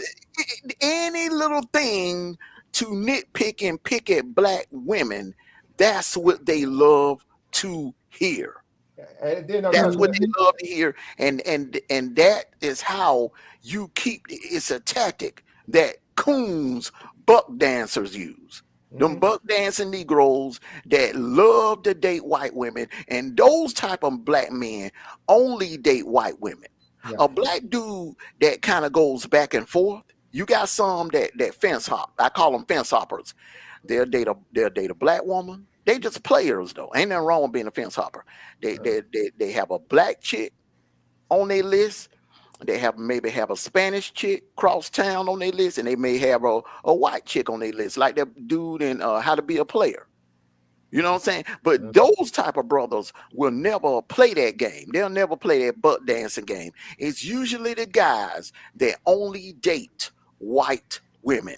When they are in or behind closed doors with their white girlfriend or their white wife, they be buck dancing. I believe it. Mm-hmm. I believe it. Now, let me get to the point that I came up here to say. The point I came up here to make.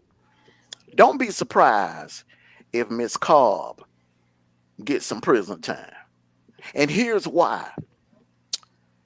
Telvin is not your typical black guy. He does not have the image. See, white people are not going to look at him the way they looked at George Floyd, the way they looked at Breonna Taylor. You feel what I'm saying? They're going to look at him as one of them. Oh, he didn't like black people. He didn't like his own people. He didn't like niggers. Oh, well, hell, he's one of us. And then they're gonna look something about them niggers. Yeah. They're gonna look at the trial. I'm telling you, the white jurors are gonna decide her fate.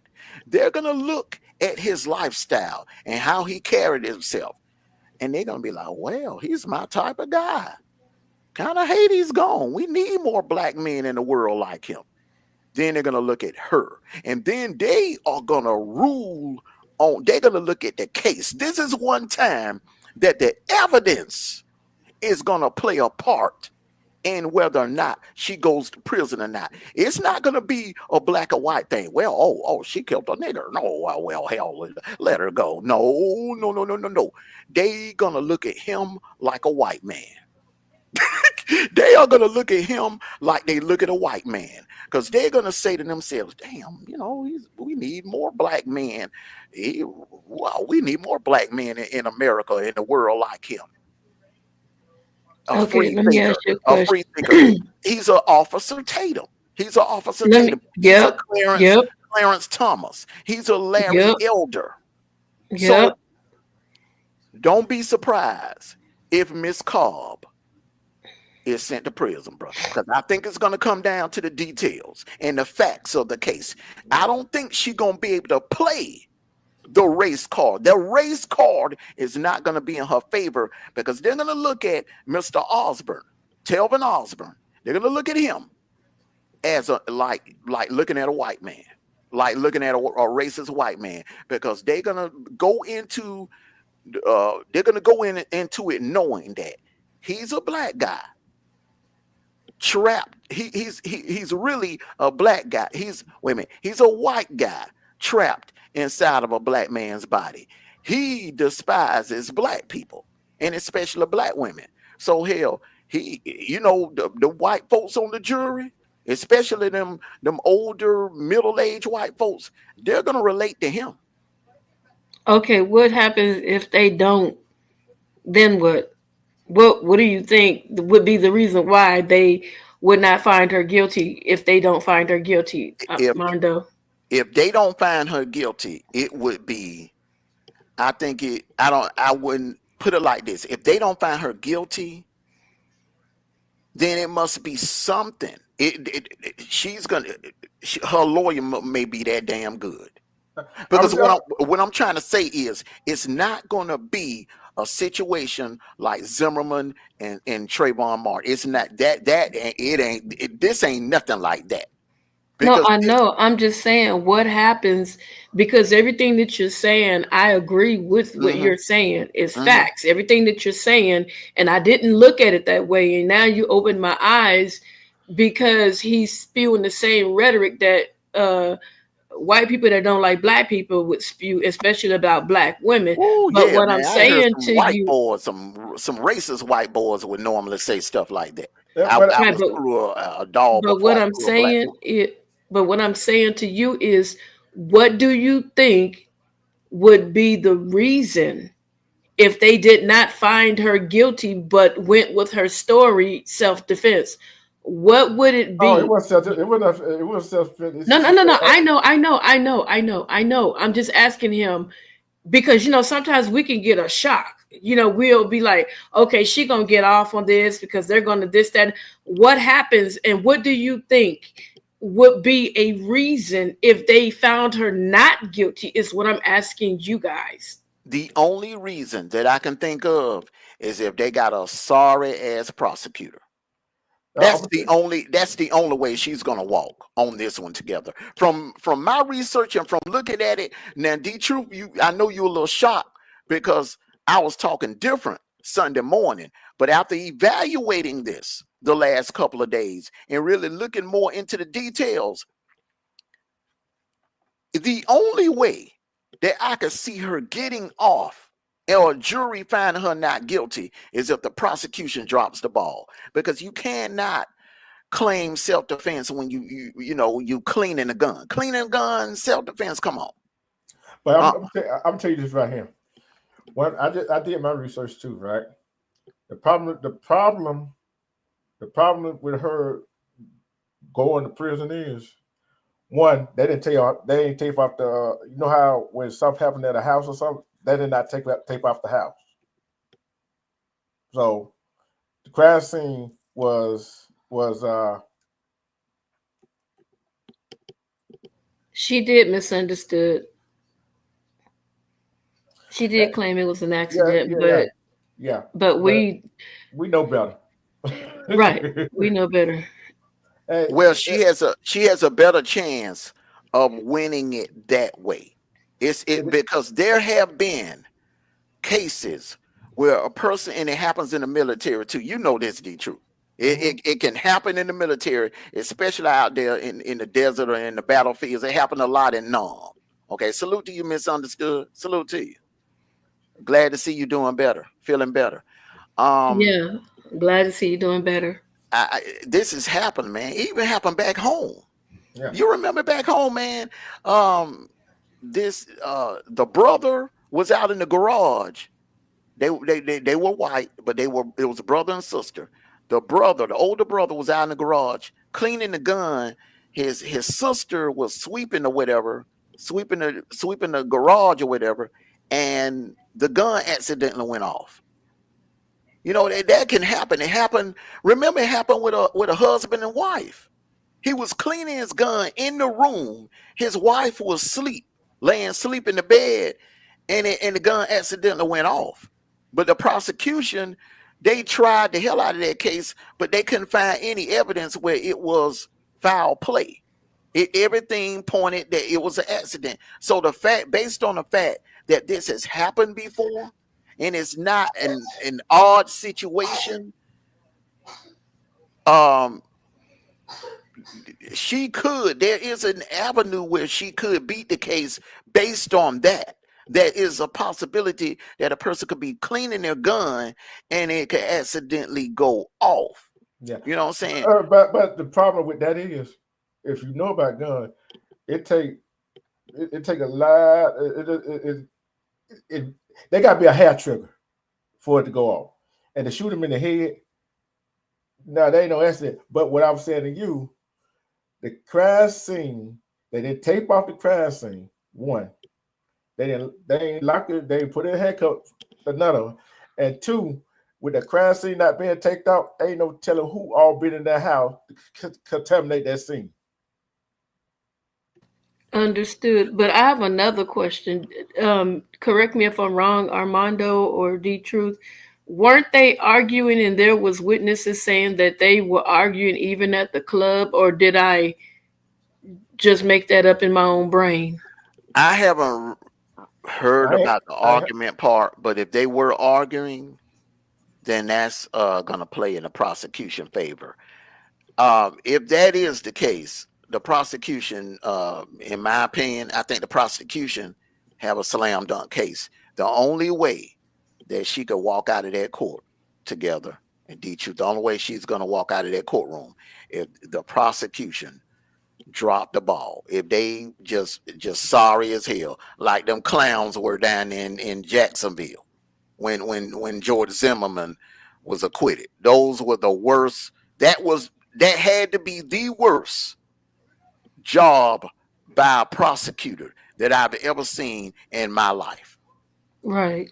But what I'm saying to you, though, Mondo, together, and everybody in the chat, and everybody going to watch the replay, when that happened, and you got a dead body in somewhere, and they don't secure that scene and let anybody go in there, and it come back to tape it off, that crash scene have been contaminated. Not only that, D Truth, didn't it take a couple of days for them to arrest her? She could have cleaned up everything by that time. That's what I'm saying. The prosecution got to call the sheriff office and sheriff office, police, whoever did that. The prosecution got an uphill battle because the defense attorney gonna say, "Hey, this right here, we don't know where it came from. It's contaminated." You see what I'm saying? So the prosecutor got an uphill battle with this one. Well, the thing is, if that is the case, then they're going to run into the same problem. Remember, that's what lost the case for Chris Dunn and Marsha Clark. They lost the OJ case because the crime scene was tampered with. Mark Furman and a couple of those other detectives, they got overzealous. If they would have just left it in the hands, of the justice system and not tried to be so eager. Mark Furman, he had a history of doing that crap and getting away with it. But the thing is, it was the trial of the century and all eyes was on it. So everybody was watching. And OJ had a super team. Yeah, OJ had a super team. Now, the prosecutor's going to have an issue. Now, like I said, and that goes back to what I was saying. If they tamper with the crime scene or whatever, then that's on the state and the prosecutor. I consider that they fumbled the ball. They dropped the ball. Yeah. And like I said, I'm like this right here. I never know nobody. You've been in the military. You had a gun. I know together she probably had a gun. When had you? Yeah, I've been to the gun range. Yeah. Look, who in the why you say it like that? Oh yeah, I'm a good shooter too.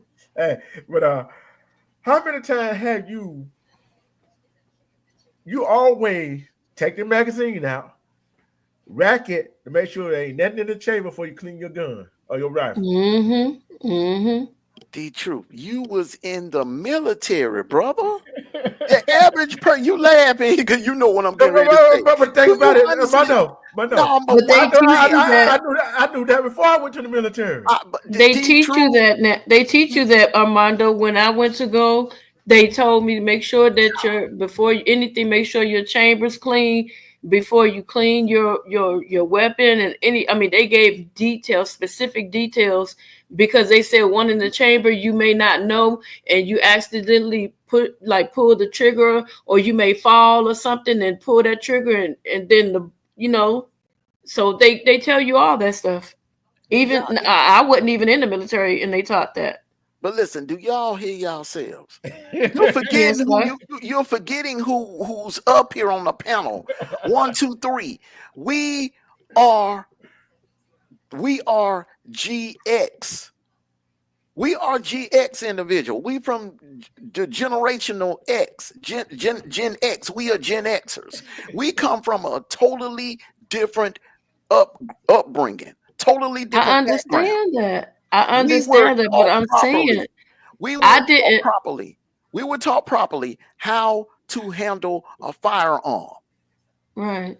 You know what I'm saying? Back then, when we were going to school, you had ROTC. ROTC was being offered in high schools.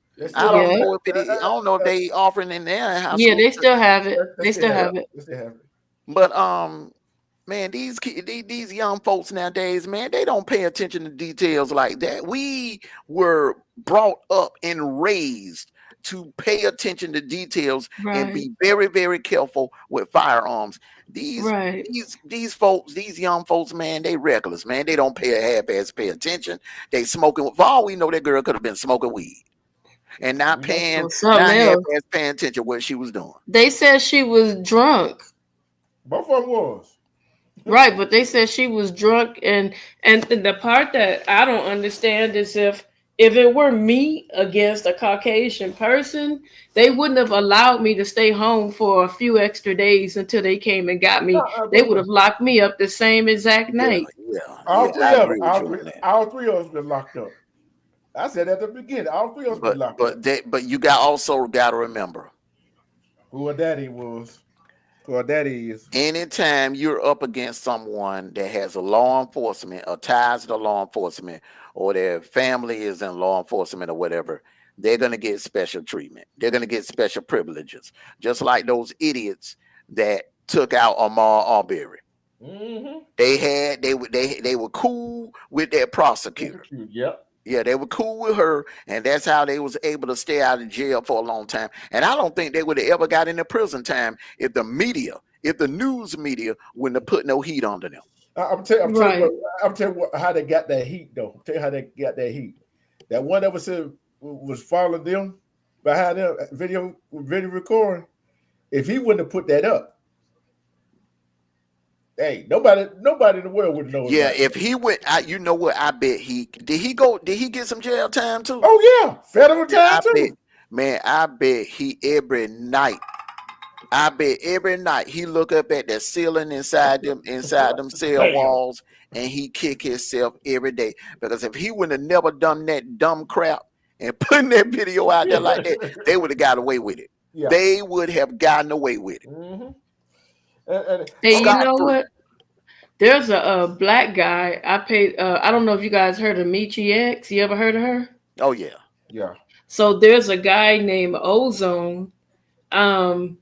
The police pulled him over, and I don't know the full thing, but my understanding is that he didn't do anything, and the cops tried to do something to him, and he ended up, the cop ended up losing his life. So now they're about to look at this case again. So my thing is this: why is it that cops are allowed to get away with stuff, or family members of cops allowed to get away with stuff? Why is it that way? Nepotism. Yeah. And they've been doing it so long. And I'm going to tell you this right here. Let's switch the role for a minute. Let's change the skin tone. Let's change the skin tone, right? He been locked up quick. Yeah. And let's change the skin tone with his girlfriend. If that was a black woman, her father was a police officer, I guarantee you, he been on suspension. She been locked up. We don't necessarily know that. But hey, we don't necessarily know that. As Mondo said, it sounds good. It sounds good. But hey, check out the one in Minnesota. What happened in Minnesota? He shot that white woman. He locked up before. That's what I'm saying. That's crazy. Hey, and he was black, she was white. That before George Floyd. You see what I'm saying? My thing was his in anger or? It wasn't in anger. He just shot her because it was dark. Why? He couldn't see. So hey, but like I said, if that was somebody else, they would have got away with it. Well, we can't do hypotheticals, man. No. But I hear what you're Yeah. saying. I mean, that's obvious. You know what I'm saying? Tell us something we don't know. We don't Yeah. already know. Yeah, we But already know all that. yeah, we already know that. I mean, the thing is, the teachable moment behind all of this is, if you're a black man and you're dating a white woman, you know, it is so many. Like I said, I'm not, I'm not, defecating on mixed relationships or anything like that. Okay. Right, right. But the thing about it is, if you're a black man or you're a black woman and you decide to date a Caucasian woman or a Caucasian man, Well, any there other are race. more not out of race, because you don't have this issue. No. If a black man date a Hispanic woman, bro, they usually you don't have issues like that. Or Yeah. a black man date an Asian, you don't have those issues because you're both looked at as a minority Yeah. in this country. But when you date a Caucasian, a white woman, or a white man, woo, there are more cons than pros. Yeah. No way they Yeah. say pros and cons. There are Mhm. more cons than pros. I'm I'm sorry, right. because you gotta adapt to their culture. Yeah. If you dating a white woman. Now, if it's a situation where the white woman's family don't want nothing to do with her because she stepped out of her race or whatever, then you may be all right, because she's gonna have to adapt to your culture. Yeah. But if it's a situation where her family, she is still, they love her and they support her, and they claim to be colorblind or whatever, they're gonna be Right. there. They're gonna be there, and you're gonna have to adapt to their culture, because you're gonna find yourself spending more time with her family than with yours. Reason is because she's not really gonna fit into your circle or your space more so than they're gonna make damn sure that you fit in their space. You're gonna find yourself going to more cookouts at their family gathering. You're gonna be at more of their family gatherings, because see, the thing about white families, they do a lot of more things together. They go to church together. They have Sunday dinners together. They do brunches together. They go horseback riding together. They'll just say, "Hey, we all gonna go out to the lake and drive four-wheelers." They do a lot of things together that black families don't do. We get together once in a blue moon, 4th of July, Labor Day. You know what I'm saying? Cookout. You know what I'm saying? Every now and then during the summer, and that's during the summer. Yeah. But you know what? I'm not going 4-wheeler. I ain't going camping. Get that. but I'm gonna say this right here. I'm gonna ask you this question. No, I ain't Mondo. saying that would happen to you, but I'm saying you will find yourself around them more because they get out more. They're more active than black families. Black families, you know this, man. Yeah, a lot of black families, people are more homebodies. yeah, they're more homebodies. We like our space. We don't like being around each other too much. Yeah. Every now and then, like I said, 4th of July, Memorial Day weekend, Labor Day weekend, Thanksgiving, maybe Christmas, New Year's Eve, even New Year's Eve, man, black folks don't be getting together like that. I mean, we do our own thing. White folks, they do a lot of stuff together as a family. They have a lot of outings together as a family. They'll go out on a boat, go out on a yacht together. They always doing something every weekend. They ain't sitting in Look, no house. I ain't going Black out folks sit in the house. no. White folks don't sit in the house, bro. I'm telling you that right now. I They do ain't not going out on sit no in the house. boat. But I ain't going on no boat. I'm gonna ask you this question, Mondo. Okay. They don't sit in the house. You know that together. You in Cali. White folks don't Yeah, sit in like I said, I ain't going out on no boat and no ship. That's too much. If God wanted me around that much water, he would have made me a fish. But I'm gonna say this right here.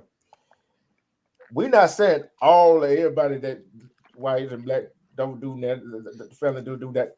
That some of them do, some of them don't. And I ain't gonna say that. But I'm asking this question, Mondo. If that's your brother or your cousin or your friend that wrote that kind of stuff that he wrote on his social media page, right? Would you have something to say to him? Yeah, but I would still love him. Yeah. I'm not gonna your personal beliefs, although I disagree with them. Your lifestyle, how you live, you choose to, degrade the black women and stuff like that. I don't agree with it. I don't co-sign to it. But if you're my brother and we're blood, I'm gonna love you. I'm not gonna turn my back on you. Yeah. And you know who I actually really feel sorry for in this situation? The doggone kids. Yeah. What side? What is her side of the family going to tell them kids, and what his side of the family going to tell them kids? I don't even think it's going to be that. I think it's going to be a situation where how many kids is it? What, 3 or 4? 2. Okay, it's 2. 2. Yeah, it's 2. It's going to be a deep divide as they get older and become teenagers. It's going to be a deep divide, just like OJ's kids. It was a lot of dysfunction. It's cool when they little, because they don't really know, they don't really know what's going on. They go along to get along because they're kids. They can't fend for themselves. Yeah. But as they get a little older and become teenagers and they start getting around people and hearing about it, not only hearing about it, what happened, and they find out more details of the story or whatever, it's going to be a split divide. And I think their relationship with their mother is going to be very dysfunctional. Yep. Especially if that side of the family tell them a lie. Say, "Oh, this what happened." Yeah, you see what I'm saying? See, and think about this whole. That's not going to matter, because the thing about it is when they get. That's why I said when they get older, when they get, that'll work. Yeah, that'll work when they little. Yeah, this is what happens. That'll work when they little. But when they get older and they start going out and hanging out with their friends, and they in high school and go to high school events or whatever, and they start hearing more details about it. Oh, they're gonna go look it up. They're gonna go do their research and look it up, and then boom. So that's why. Can I ask a question? How old are the kids? Oh, they didn't say. They didn't say. They didn't say it yet. Okay, let's say this. Let's say this. Let's say that the kids witness arguments between mom and dad, and let's say, and I'm not saying that it happened. Let's say that mom threw racial slurs, thinking that the children didn't hear. Let's say that the kids did hear them having verbal arguments and witnessing mom loking up on dad and stuff like that. The kids are going to remember that. They're going to remember that, and that's going to play a part in how they feel. They may not bring those kids to testimony, but as those kids grow up, they're going to remember the way that she acted towards their dad. See that I equate that too. It just looks like with a mom, single mom or a single dad, and they going back and forth with the kids, and they telling the kid one story, and it's and the parent that telling that story tell them so much, and that is a lie, especially when a woman say, "Oh, this your father right here," come and find out they get a little older and go get a DNA test, find out that it's an explanation going to be put away. They're gonna have to explain something. Somebody gonna have to explain something, and that hatred, I'm going to say it, hatred that they gonna have for that parent, for her, it's gonna be so real, and she gonna wonder what happened. She gonna wonder what happened. How I get that far? Young Riz, respect. Hi, young Riaz. How you doing? Riaz, I thought you had went to bed, man. You all night. You doing all nighter. Yeah. What's going on, bro? But like I said, it's crazy, man. When I first saw that story, I'm like, okay, Okay, and I'm like, okay, and then also as it started develop and all that, and then when that them social media thing he said on social media came out, that what kind of got me. What you said that about our sisters like You that? know you know what though. Let me just say something here real quick. Oh, he was asleep. He woke up from Ramadan.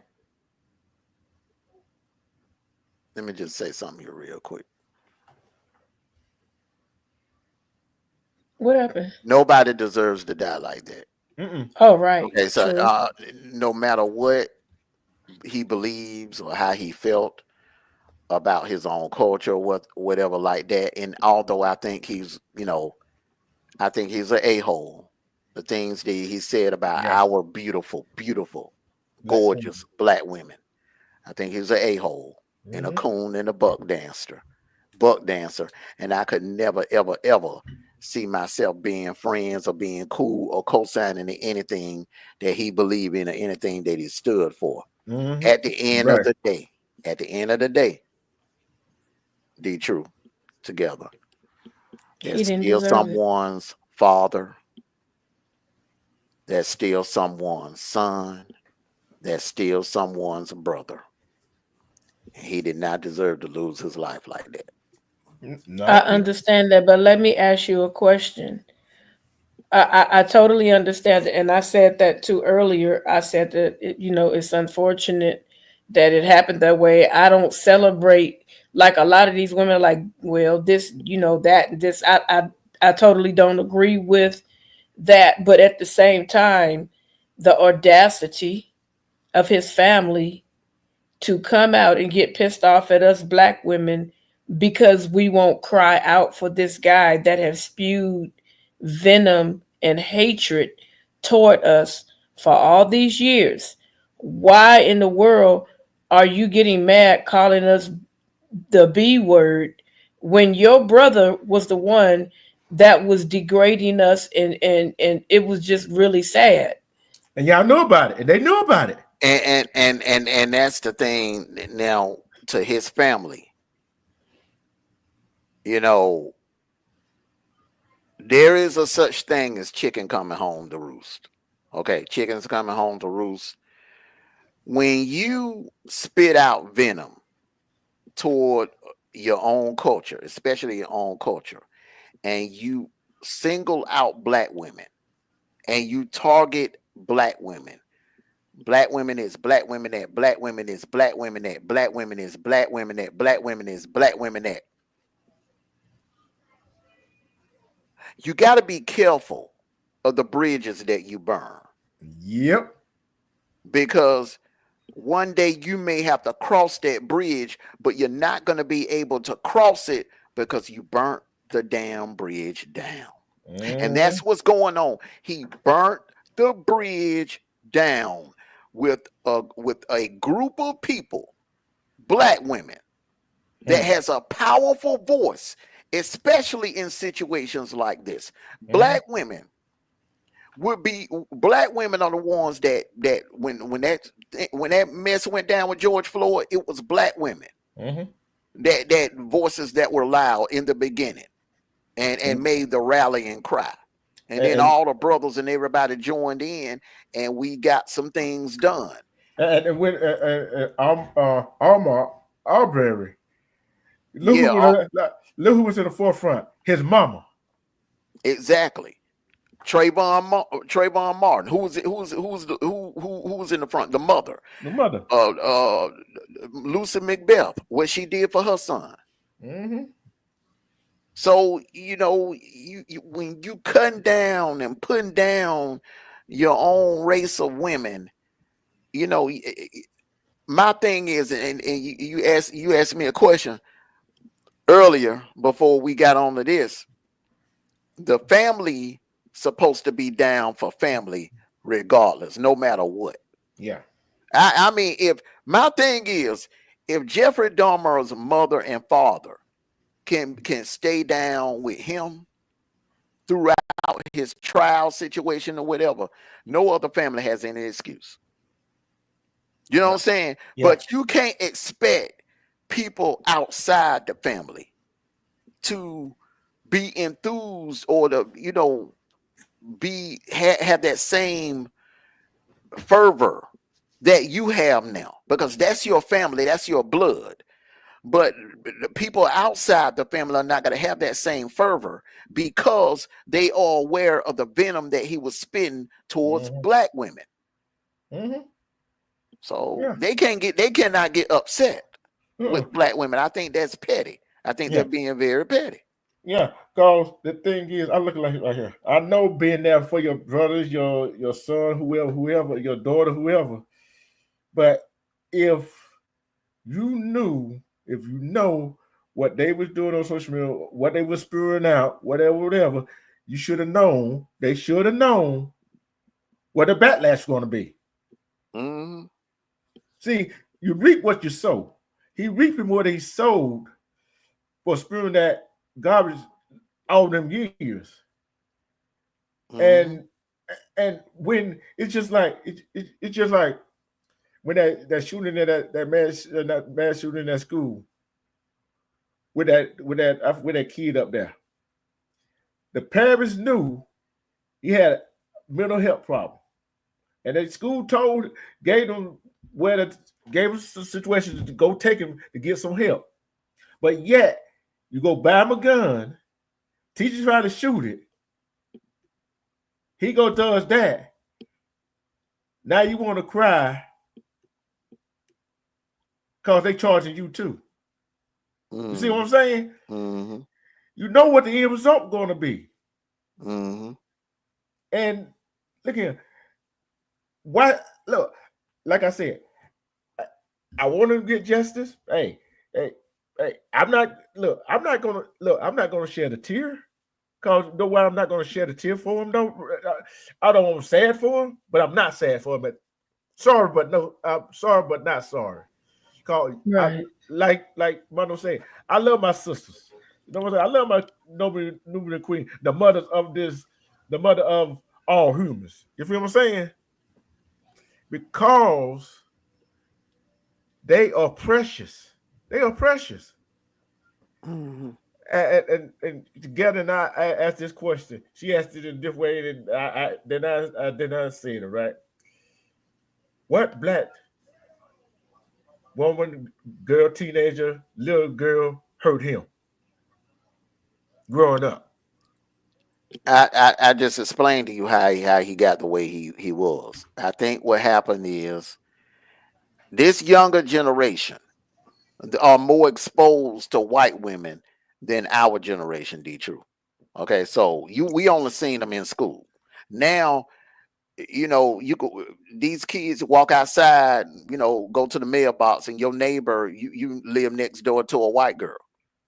You know what I'm saying? It's different now than it was back in the West Sharma days, bro, where you only seen one when you entered the school building.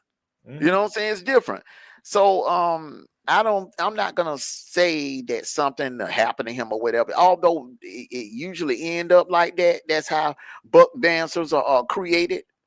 Because they got their heart broken by a sister or whatever, you know what I'm saying? But I don't think this is the case. I think the dude it was a situation kind of like with Patrick Mahomes.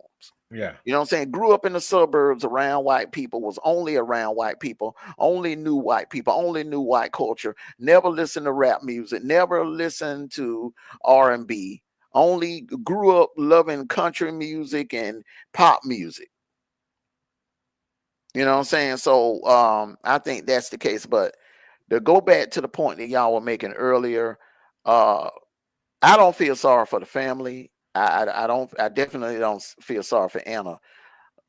The ones that I feel sorry for are the children.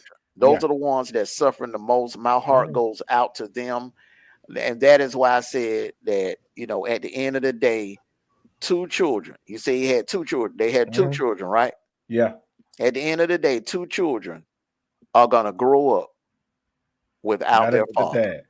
And possibly Possibly without the mother, or depends how it goes. Possibly without the mother. So you're talking about a family that has just been stripped apart and and it ain't even over. It could completely be stripped apart. Those kids could end up. Then you're looking at a fight between the families. Yep. Between her family and his family. The blame game. Custody, yeah, the blame game and custody for the kids. Because you better believe they're gonna be like the Hatfields and the McCoys. Yeah. How often do that happen? How often do that happen? When the man do the woman in, the man go to prison for a long time, or the woman do the man in and she go to the prison for a long time. Here you go, tug of war. Yeah, usually when that happens, you talk about two families that fall out, and I mean they have a nasty beef. But Mondo, I just thought of something too. This in Waynesboro, Georgia, Burke County. Yeah, and that's another thing too. Together, small southern towns like that could also be a reason why she could walk. If she was in, let's just say she was up here in Gwinnett, that ass ain't walking. But even the fact that she's Fulton. Yeah, or Fulton, the Cab, anywhere up here, Douglas, Henry, Clayton, she ain't walking. Rockdale, you know what I'm saying? She ain't walking. But another reason I said that was that if he didn't have them kids legitimized, guess he could sole possession of them kids. Her family. Her family. Okay, but my question is that the family is attacking Black women because we don't want to rally and we don't want to call for justice for him. The family has now turned their attack on Black women because we said, we're not getting involved because, he spewed years worth of hatred. Now they're attacking us for not wanting to cry out for him. Why should what? Hold on, I'm Armando together. Everybody in the chat they want to type. Why should Black women cry out for? Give me a good reason. This is what I'm saying to Armando. The family is pissed off at us Black women because we're not crying out. And one of the family members called us a bitch. The family is being petty. And my thing is they need to blame themselves, because what they should have did was they should have had Telvin to calm down, tone down. You don't have that goes back to what I say, what I've been saying all week in my lives in the Terror Dome. You don't have to come on social media broadcasting all of your personal feelings. That's not a good idea to come on social media. And you know how many people done lost their jobs and careers for coming on social media, just running their mouth and telling the world how they really feel. Everything don't need to be said. Some things are better just left unsaid. You're right about that. See, I'm like this right. I do not care who you're in love with or who you're infatuated with. And then on top of that, not only with all that stuff he spewed online all them years, how you gonna put a white woman on a high pedestal and put the Black woman on a low pedestal? So, in other words, you heard what Armando said. Armando said, I know. But happy. But let me finish. So, in other words, you putting her on that pedestal. Hey, you doing that with to your mama, your sister, your aunt, your grandmama. Basically, if you got a daughter, you're doing that to your daughter. So you know what? Yeah, because his daughter is half Black. Yeah, I'm just saying that just I don't know if he got a daughter or not, but I'm saying. So it worked. Yeah, one of them is a girl. One of them's a girl. I seen the picture. One of them's a girl. So other words. You talking stuff about Black women, so guess what? You talking about your mama, your aunt, your daughter, and your grandmama. Not just that's how I see it. That's how I really see it. Yeah, and then what's so bad is your daughter is half black. What does that speak to her as a partially black woman?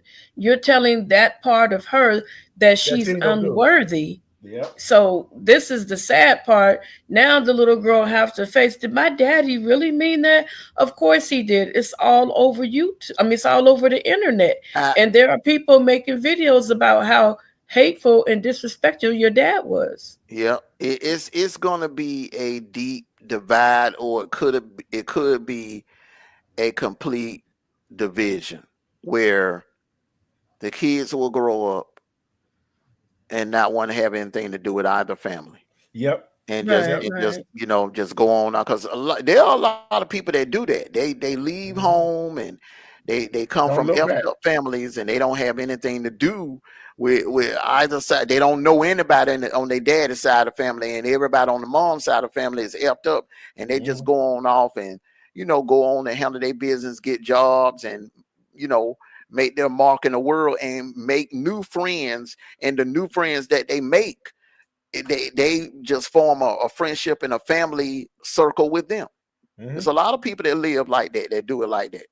Yeah, and the thing, and what really gonna, uh, uh, that I pray that don't happen, that, and got to get them some mental help right now, as they grow up. You know what I'm saying? That what they're Mhm. gonna need. That what they're gonna need. Am I wrong for saying that? That what they're gonna need. That's something that should have been done like yesterday or the day before Yeah, yesterday. I yeah, hope that they're getting it right now, because you don't want to, because they're grieving, and you don't want to. Kids need to grieve properly, because yeah. if they don't grieve properly, then they're gonna. It's like they're gonna hold it in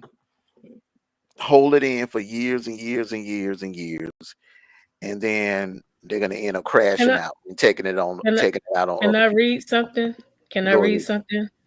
Okay, the shooting occurred after both parties had been drinking, said Sheriff Williams, confirming the couple fought before the fatal bullet shot. Cobb and Osborne lived together and had two children. So there was a fight that ensued before she um, shot him. Yeah. I'm gonna say this right here.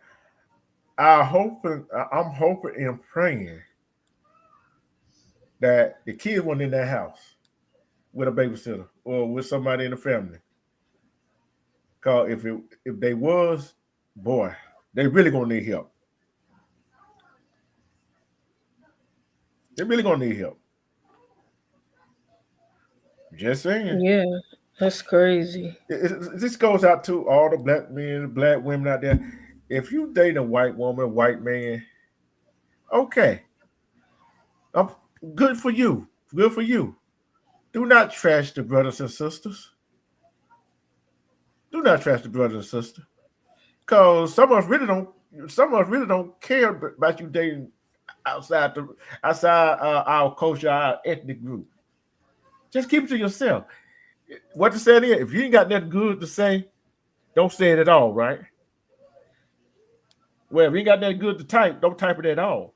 Because if we're, Amando has said this, I have said this, anything that you put on the internet is up in the cloud, is in the cloud for a lifetime. Hmm.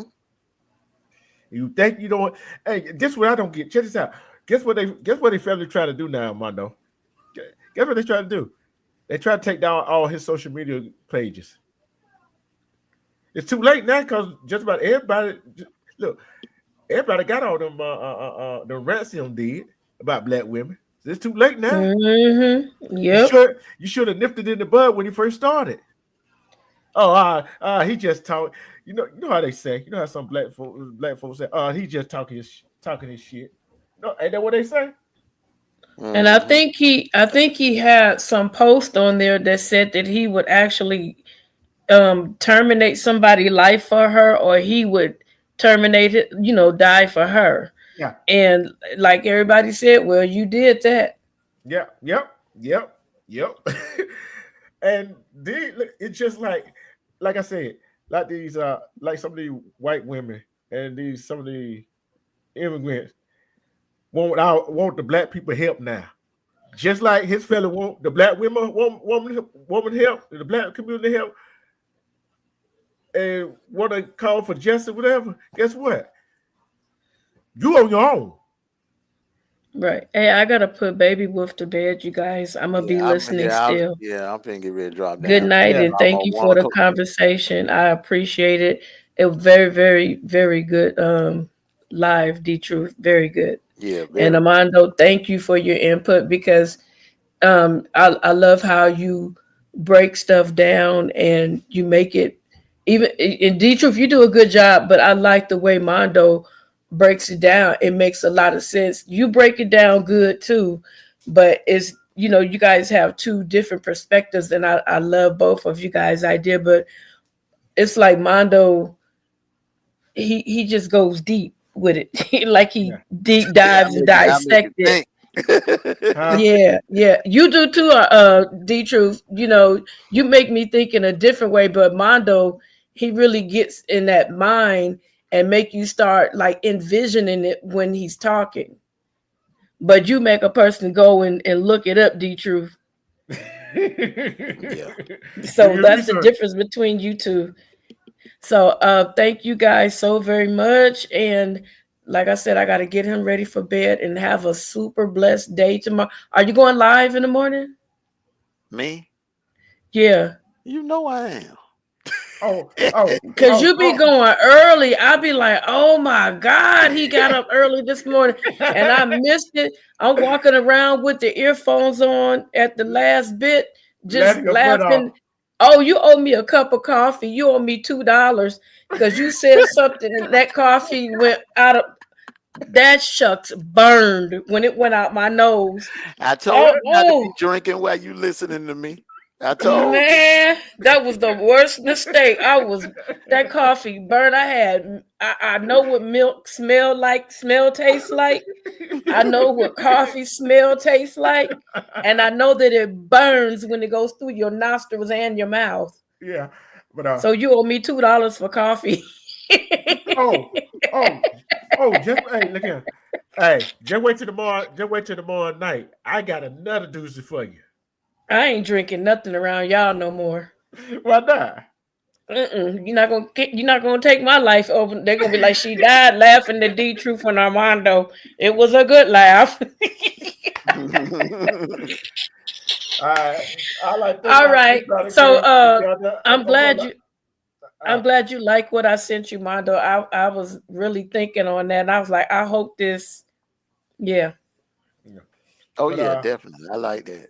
I like it. Mondo, I like that. My 2 panel guests, Mondo, and together your final thoughts and your shout out. My final thought. I already gave y'all my final thought and my shout out. So I'm about to drop down and have a blessed night. Tell Baby Wolf. Hey, tell Baby Wolf say, "Oh, no, ain't gonna happen." That's why you in my ear. That's why you in my ear. I learned my lesson. It took even after I hung up, he kept doing it. I said, "Oh, these mother effers." These mother effers. Now I gotta wait till it run out of his system. Hold on. See, we didn't do that. You did that day. BS. You did it that day. We had nothing to do with it. I'll take the blame. But good night. Love you guys. Good night. Good night. You have a good night. Good night. All right. Final thoughts, shout out Armando. Final thoughts.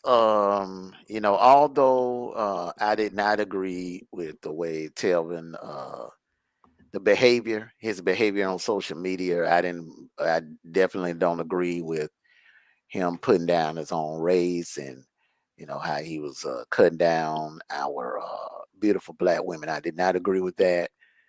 But at the end of the day, 2 beautiful children have lost their father. No one deserves to die the way he died. No one deserves to lose their life the way he lost his life. So my heart goes out. My heart goes out to those children and the families, because they could lose those children, they've already lost their fathers. They also, it's a strong possibility that they could lose their mother as well. So those kids are going to suffer the worst. So we all need to have those children, those two kids, in our prayers. I would like to thank everyone for coming out and supporting my little bro, D Truth. Make sure you all hit that like button and leave a comment in the comment section. Let us know how you feel about the situation. How do you think that the trial is going to go? Do you think Anna is going to get off, or do you think she'll be convicted? How do you feel? What are your thoughts on Black women supporting or choosing not to protest, or choosing not to do protest marches or whatever on the behalf of the Osborne family, or on behalf of Telvin? Let us know in the comment section. So, like I always say, until next time, take care of yourselves and each other. Enjoy the rest of your night, and be safe and be blessed. Peace and blessings. I'm Armando Black. You all have a blessed and safe good night. Well, nice show, great show, and Armando going live in the morning. I don't know what time, so get your notification set and get ready to laugh. That's all I can say. Get ready to laugh. I like everybody that came in the chat. Thank you for your love and support. I will be live tomorrow night. Y'all just have to wait to find out what the topic going to be. And thank you.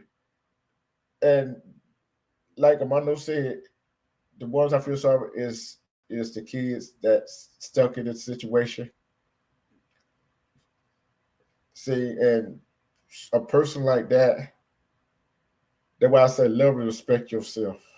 That's why I say if you don't love yourself and you got self-hatred and you don't hate the skin that you're in,